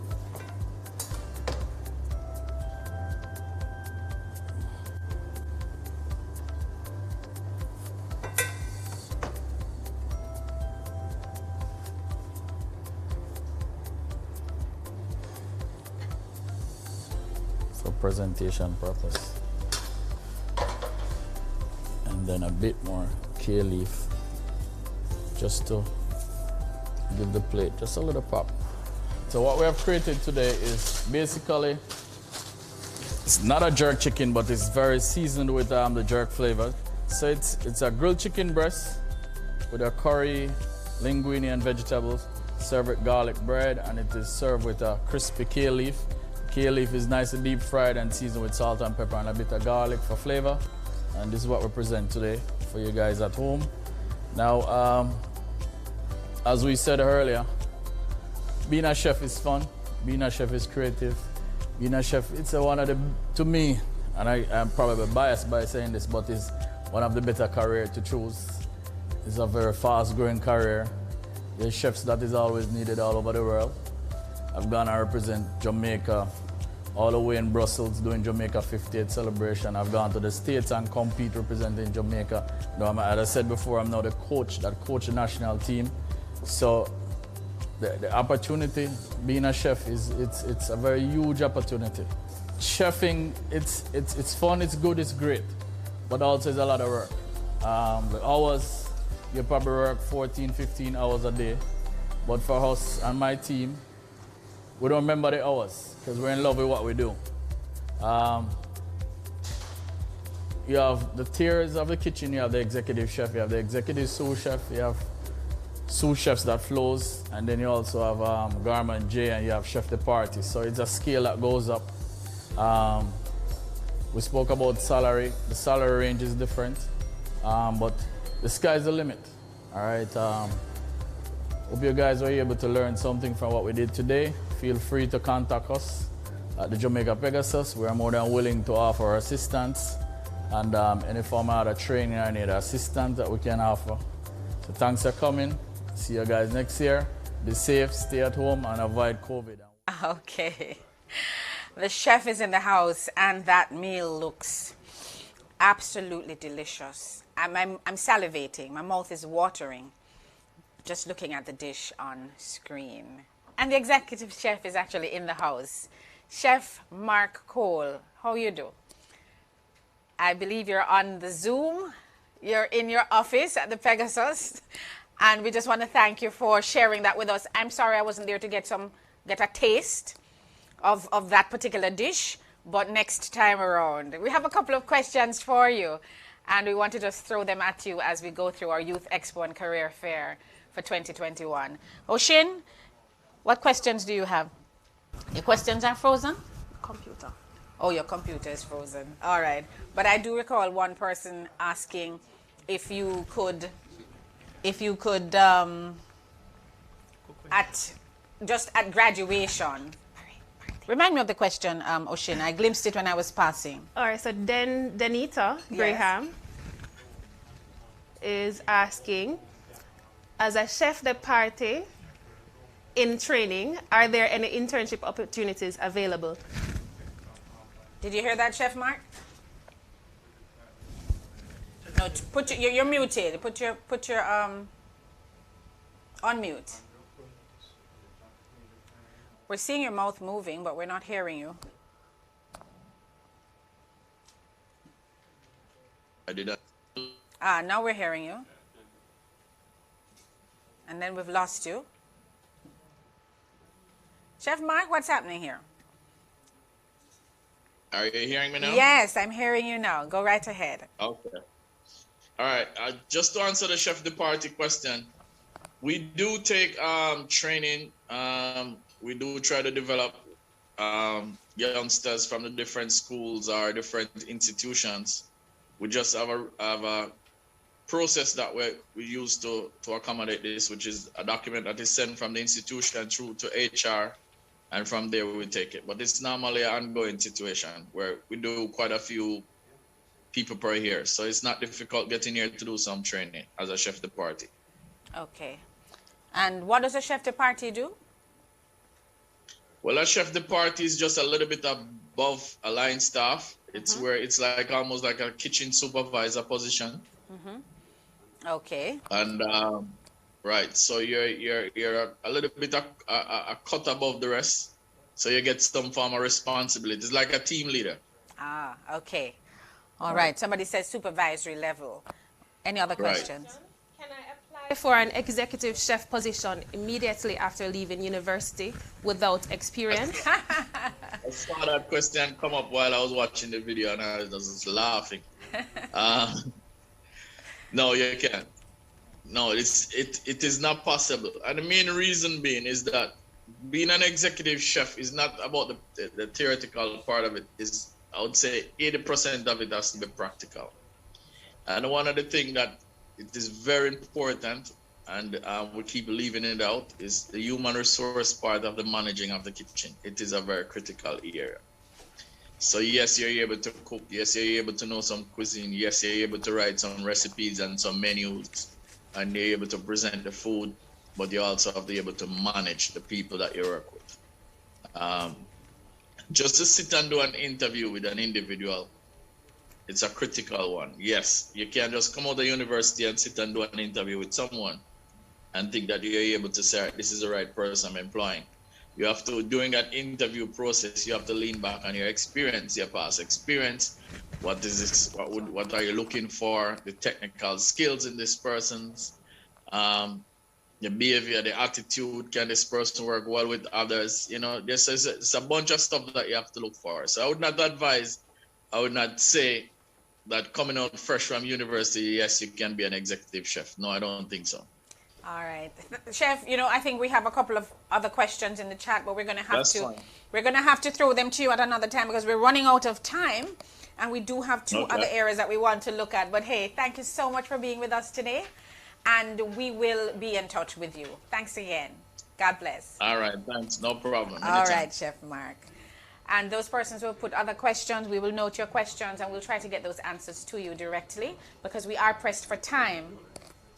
And we want to get in here a little bit from our representative from the Jamaica Center of Tourism Innovation. Remember, they're a division of the Tourism Enhancement Fund, and they've been working assiduously to improve certification of tourism professionals across Jamaica.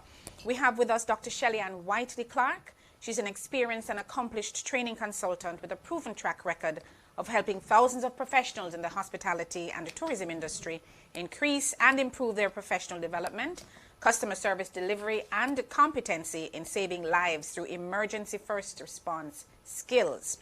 Her exceptional blend of vim, vigor, and vitality lead to powerful outcomes. Dr. Shelley is the founder of Customized Training Solutions. It's a customer service-oriented training company for leading hospitality and tourism entities. And Dr. Shelley currently works as the manager, analyst, recruitment, and liaison services at the Tourism Enhancement Fund. Please make her welcome. Let me see some virtual applause for Dr. Shelly-Ann Whiteley-Clark. Dr. Shelley, over to you. We have 10 dega minutes. All right, so I will just ensure that... And I'm not hearing you, Dr. Shelley. I know you're saying something. Not hearing me? Ah, we're hearing you now. Okay. Morning, everyone. So I will try and speak just for 5 minutes so that I can facilitate questions. Great. From everyone. Okay, so the Jamaica Center of Tourism Innovation, as was mentioned, TEF, Tourism Enhancement Fund, is an agency of the Ministry of Tourism. And JCTI, Jamaica Center of Tourism Innovation, we're one department within the Tourism Enhancement Fund. And for us at JCTI, our mission, of course, is to enhance Jamaica's competitiveness through the certification and licensure of Jamaicans working in the tourism industry, as well as final year students that are studying tourism, as well as high school students, upper level high school, certification of tutors that are delivering hospitality and tourism, certification in terms of tourism and culinary arts, and to facilitate innovation in the tourism sector. Of course, this is in part based on our human capital development strategy, which is one of the 5 pillars on the sustainable development plans for the Ministry of Tourism. So with regards to the Jamaica Center of Tourism Innovation, in order for us to accomplish this, then we have several partners. So included in terms of our partners, we have the Heart Trust NSTA. I have to remember that it has changed. And with the Heart Trust NSTA, along with the J. Ray and Nevy Academy, we facilitate certification in bartending. Our international partners, of course, in terms of professional certification, is with the American Hotel and Lodging Educational Institute. I know that Mr. Thompson would have alluded to that earlier when he was talking about professional certifications.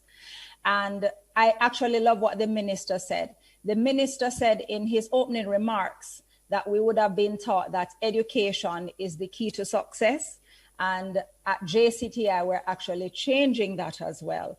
And we're also saying that certification is also the key to success. So with the American Hotel and Lodging Educational Institute, they offer certifications both from line level up to executive level. So I know that someone had asked a question in terms of guest services. So some of the courses, professional certifications that are offered, for example, is the certified, in terms of line level programs, we have the guest service gold tourism.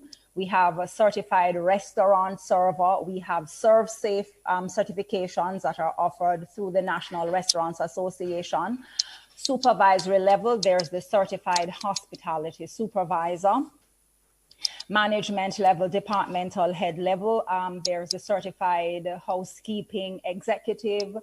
Mr. Thompson, I remember when Mrs. Daly was introducing him, he has his CHT, which is a certified hospitality trainer. That's also one of the specialty designations that is offered. One of the main ones I want to talk about is the HTMP, which is the Hospitality and Tourism Management Program. We actually just completed our first pilot of the program that was done in several high schools, which is equivalent to a diploma in hospitality and tourism management. This was offered to sixth form students. And that is in partnership with the Ministry of Education through COS, which is called the Center of Occupational Studies. So those students, it's a 2-year program. That's the Hospitality and Tourism Management Program. So the students would have completed 2 years. At the end of each year, then they would have completed an examination. And at the end of the program, then they would have gotten, so from our first pilot project, we had 177 high school students who completed and would have received their certificate in hospitality and tourism management. And the purpose of this, as you know, and I think if we have not yet recognized the importance of tourism to our economy, to Jamaica, we would have done so during the pandemic to realize that in terms of tourism, it's not just the direct jobs that are provided, but also the indirect jobs that are provided. So it's not just working in a hotel. So it's not just cruise and hotels. You realize that in terms of entertainment, in terms of the farmers, there are so many lives that are dependent on tourism. So the Hospitality and Tourism Management Program, and I also believe that when Food Boss mentioned that he studied law, but what was interesting is that now he's in his passion. He's promoting Jamaica. That's tourism. So it really doesn't matter when we think of careers in general, ladies and gents, really and truly, even as a lawyer and engineer, they are also linked to tourism, because many hotels, many tourism organizations, for example, will also have their lawyers. So the HTMP program is really to introduce our high school students to tourism. So the first year, we'll just speak about general tourism, you know, the types of hotels, the various departments that are within the hotels. And then, so that is covered, food and beverage management, hotel operations. So throughout the 2-year program. And then, as I mentioned before, at the end, that would be the equivalent of a diploma in hospitality and tourism. So we talk about the whole process of certification is about stackable credentials. We also just started the second pilot in high schools. So I know, for example, one of the high schools, because I saw one of the questions pop up in terms of the HTMP program, It's several parishes. So I know, for example, there's Anchovy High School. There is St. Mary's High, for example. There is Holland High in Trelawney. In terms of the program, there is Iona in the Ocho side. And then these programs are also linked with various community colleges and so the idea is the students, in terms of stackable credentials, do not only complete their HDMP program, but the idea is through the Center of Occupational Studies that they will also get an associate degree in customer service. And then, of course, our other partner, Chef Cole mentioned in terms of from the culinary side is the American Culinary Federation. And with that, the programs that are offered through the ACF, both for savory and for pastry. So we start from the line level all the way through. So from the basic certified culinarian all the way through to the certified executive chef, from pastry, from the certified pastry culinarian, and this goes all the way up to a certified master pastry chef. So in a nutshell, what we do, ladies and gents, is that you may, when we speak of certification, is that you complete your, whether it's from a high school perspective, in terms of your degrees perspective. However, and we're working, but that does not make you, in terms of certification, you study. What the certification does is that it verifies that you are a master in the particular area that you get certified in.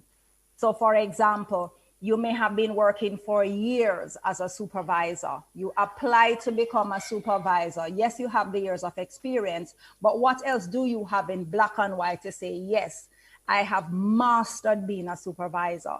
And so then you have the Certified Hospitality Supervisor Program. And of course, the American Hotel and Lodging Association is the major institution internationally recognized in terms of hospitality professional certifications.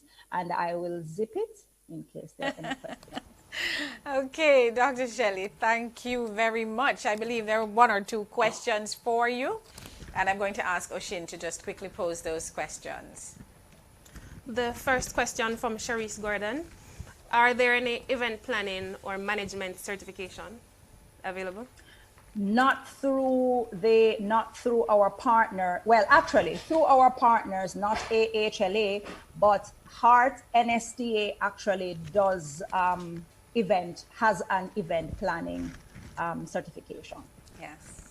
And of course, there are other places that you can get the certification, especially now in COVID times, you can do this online. And one of them that comes to mind is the George Washington University in Washington, D.C. That's a program that I have actually done, and it's a robust program. You can be part resident and part online. It's a mixed modality and a very, very good program to do. That's the George Washington Just to wrap up, University. Marlene, in terms of the designations team, the certifications that we offer for the students that are in college, final year students, one of the certification is actually free for college students. Great. For example, like the culinary programs, and then it's discounted for our tourism workers. All right, so that's some good information coming through. I like free. Sounds good.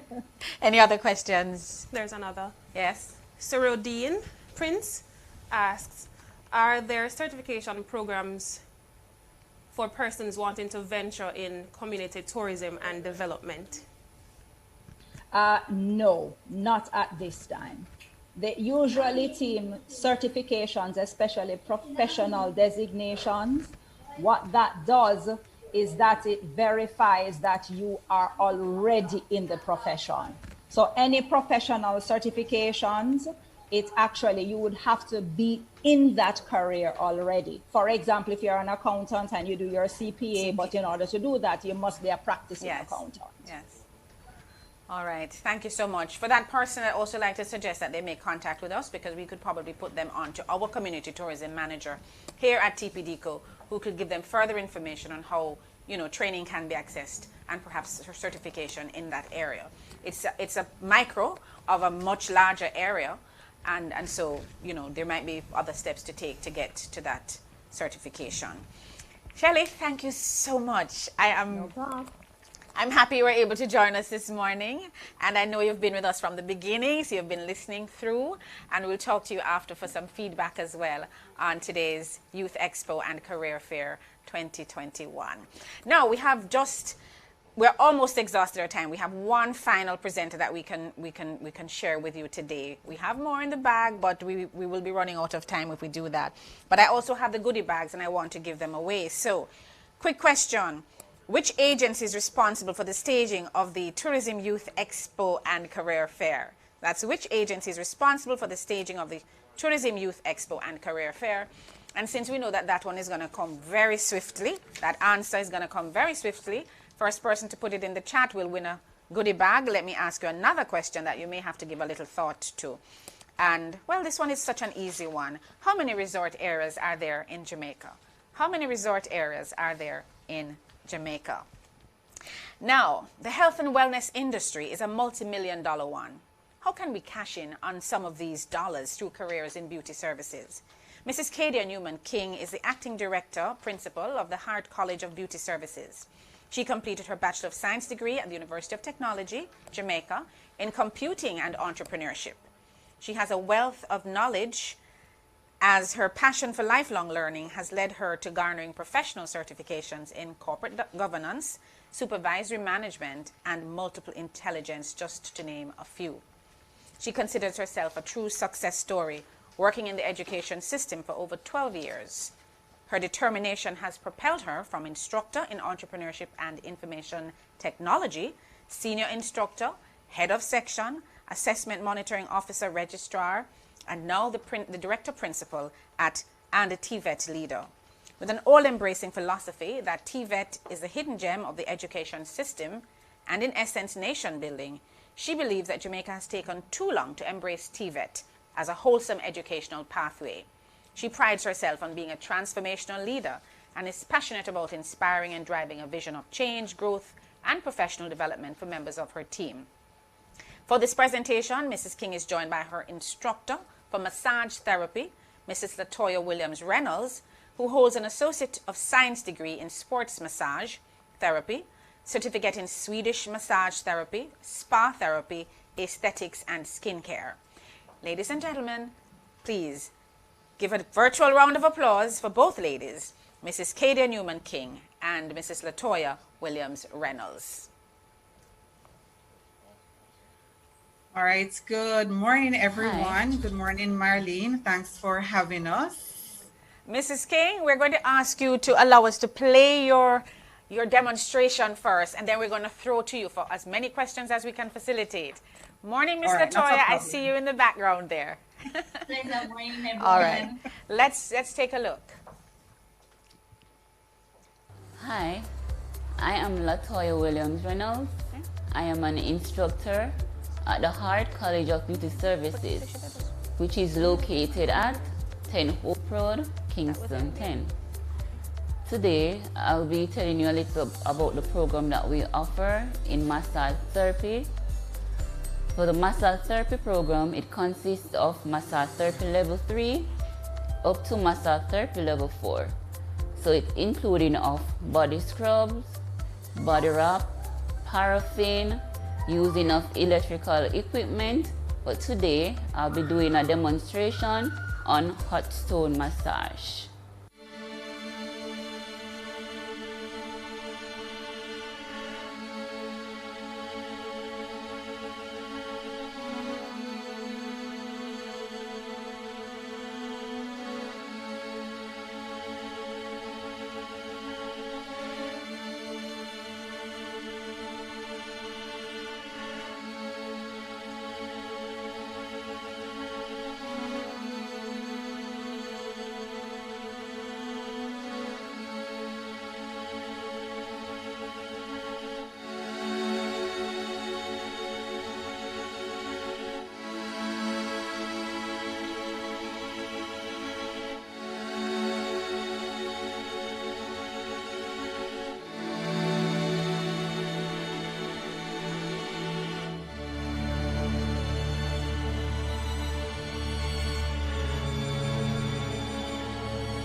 The minimum requirement for entering into the massage therapy program is one CXC subject.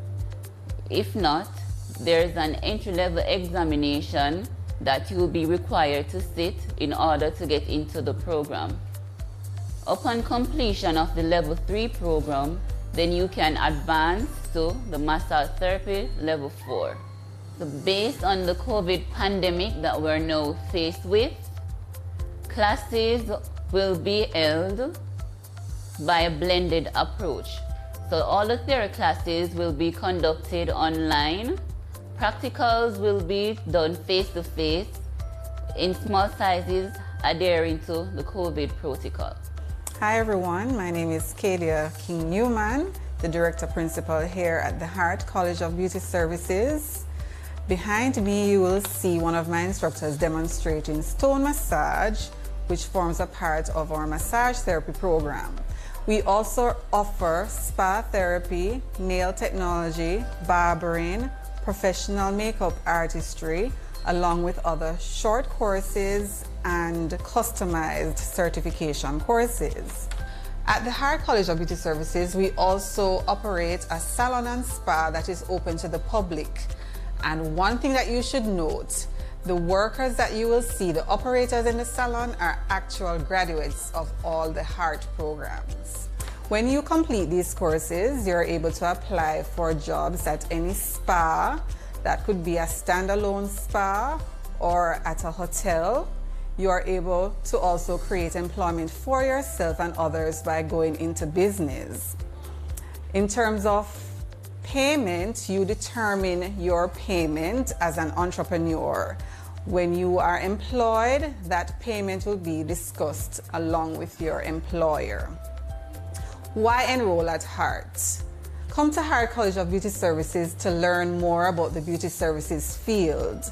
Learn how to operate a spa, learn how to operate within a spa environment, learn how to communicate with your clients, learn how to create a business plan. The courses are advanced and they're all encompassing, so you will not only learn skill, but you will learn communication, math, data entry, among others. How do you apply?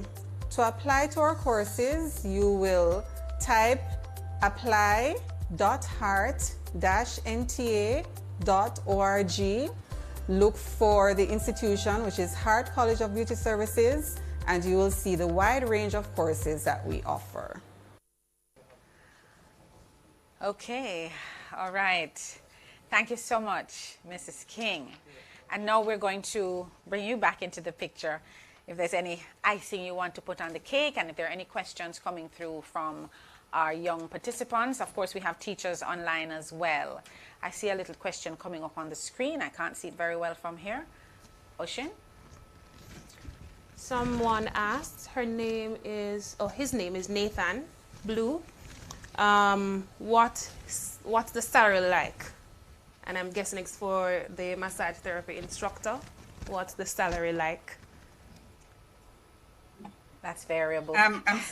He's asking about the salary for the instructor or in no, the not for field the instructor. of massage? I think it would be the field of massage therapy. But just to say that there is a job there for somebody who could also be an instructor. So, you know, there are different layers of the industry, so many linked areas. All right, so as you would know, a teacher's salary would be dictated by the Ministry of Education, right?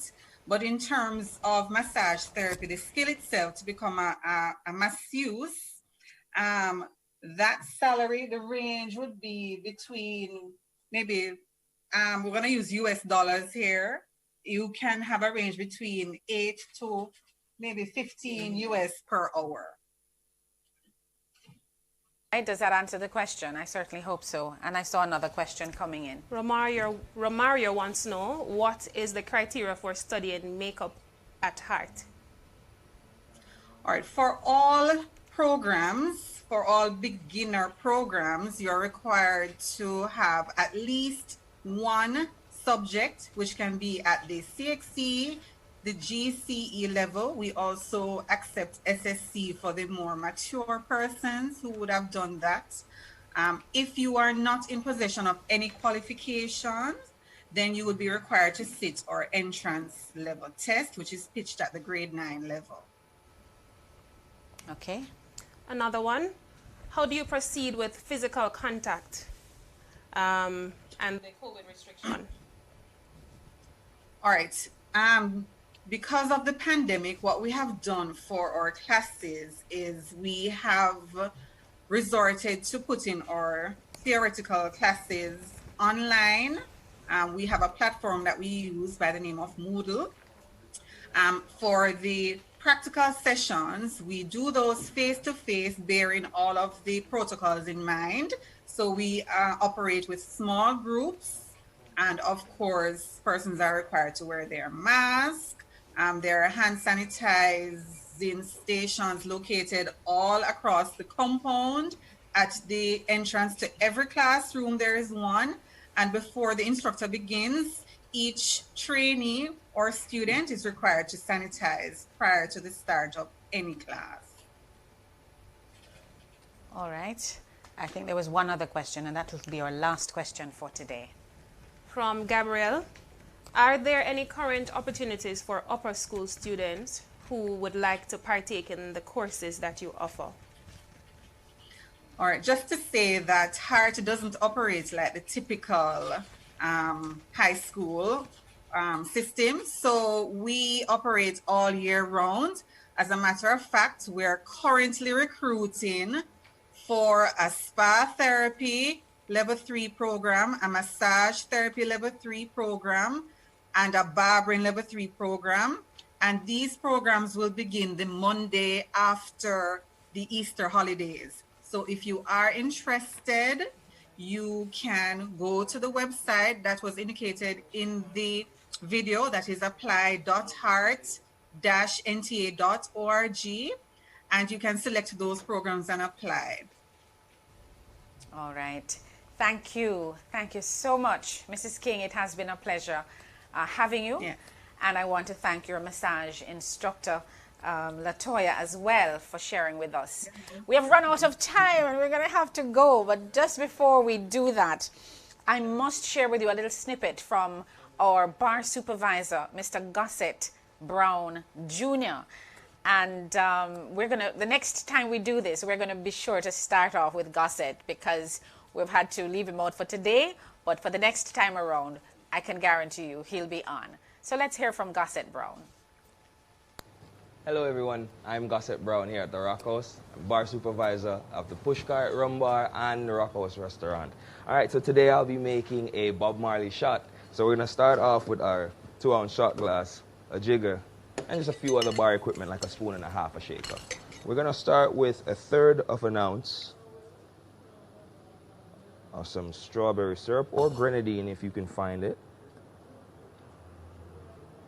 So I've already had my creme de menthe prepped, and we're going to go ahead and use the back of a spoon to layer our creme de menthe on top. I'm going to slowly pour that so it creates the top layer. There we go. And now, our finishing touch. We're going to be adding a little bit of creme de banana with a little bit of overproof rum, just to make sure it's nice and light. And we're going to slowly pour that as well on top of our second layer, creating the third. Here we go. And here we have our Bob Marley shot. Please remember to drink and socialize responsibly. Okay, thank you so much, Gossett. Just giving a little teaser to that presentation. And we hope that when we do this again, you'll be able to join us to give us even more information. Let me just say congratulations to those persons who have won prizes.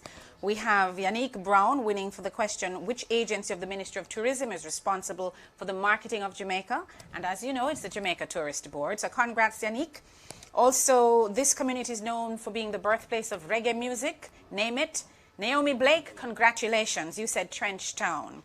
And which historic town in Jamaica was destroyed by earthquake in 1692? Taliba Simpson said Port Royal, and that is indeed correct. And of course, congratulations as well to Adrian Allen, who said 6 for the question, how many resort areas are in Jamaica? And the final question for you today, what is the new marketing tagline for Destination Jamaica? What is the new marketing tagline for Destination Jamaica? Put it in the chat and you'll win yourself a basket of goodies. And students, teachers, participants, I have one more thing to ask of you before I go. And that is for you to participate in a poll which you're about to launch.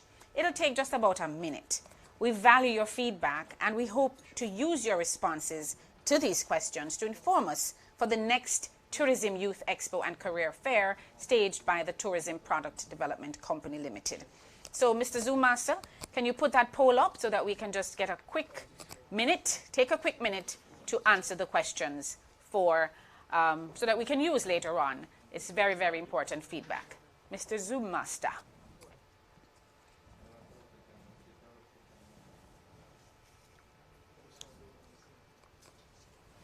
I see we have a winner for the last question. Okay, so let me just give that in the meantime as they get ready for that poll. Is this Meshikia? I'm not too sure. I think it's Meshikia Car. Meshikia Car. And Meshikia gave the correct answer for the new marketing tagline for Destination Jamaica, the heartbeat of the world. All right, thank you so much. And are we ready with our poll? No, we're not getting our poll this morning. We needed to get feedback. All right, we invite you to put your feedback in the chat and just say what you liked, what would you like next time around in terms of any specific area that you'd like for us to discuss, and overall, generally, from the technical perspective and from the overall content and delivery of the program this morning, just write us a little note to tell us what you thought of it. All right. That's it. We're not going to be having our poll. Yes. All right. We hope the time spent has been useful, and we thank you all, our distinguished presenters who took the time, our teachers, our students, our colleagues for attending.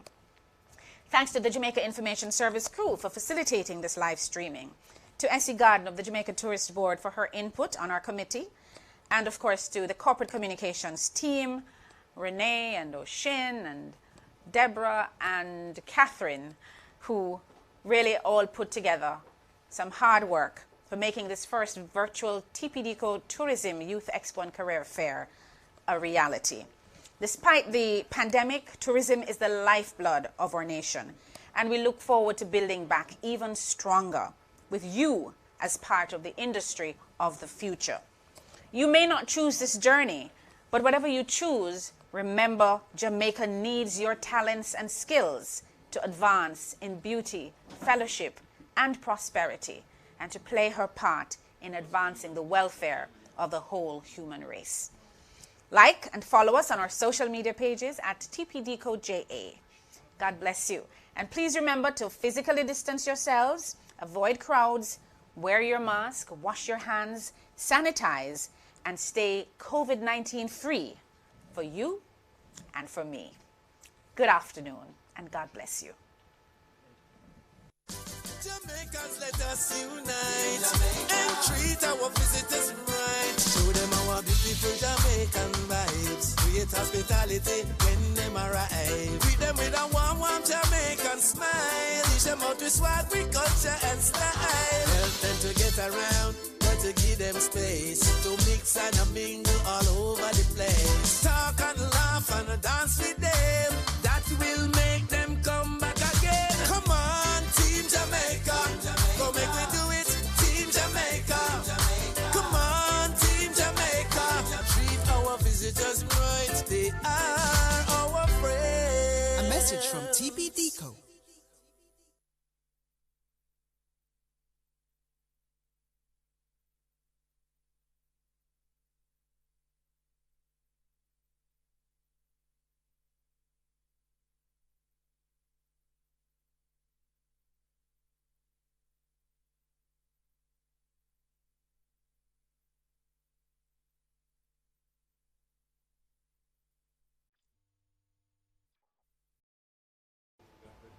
YouTube earner made 26 million US dollars last year. The earner of that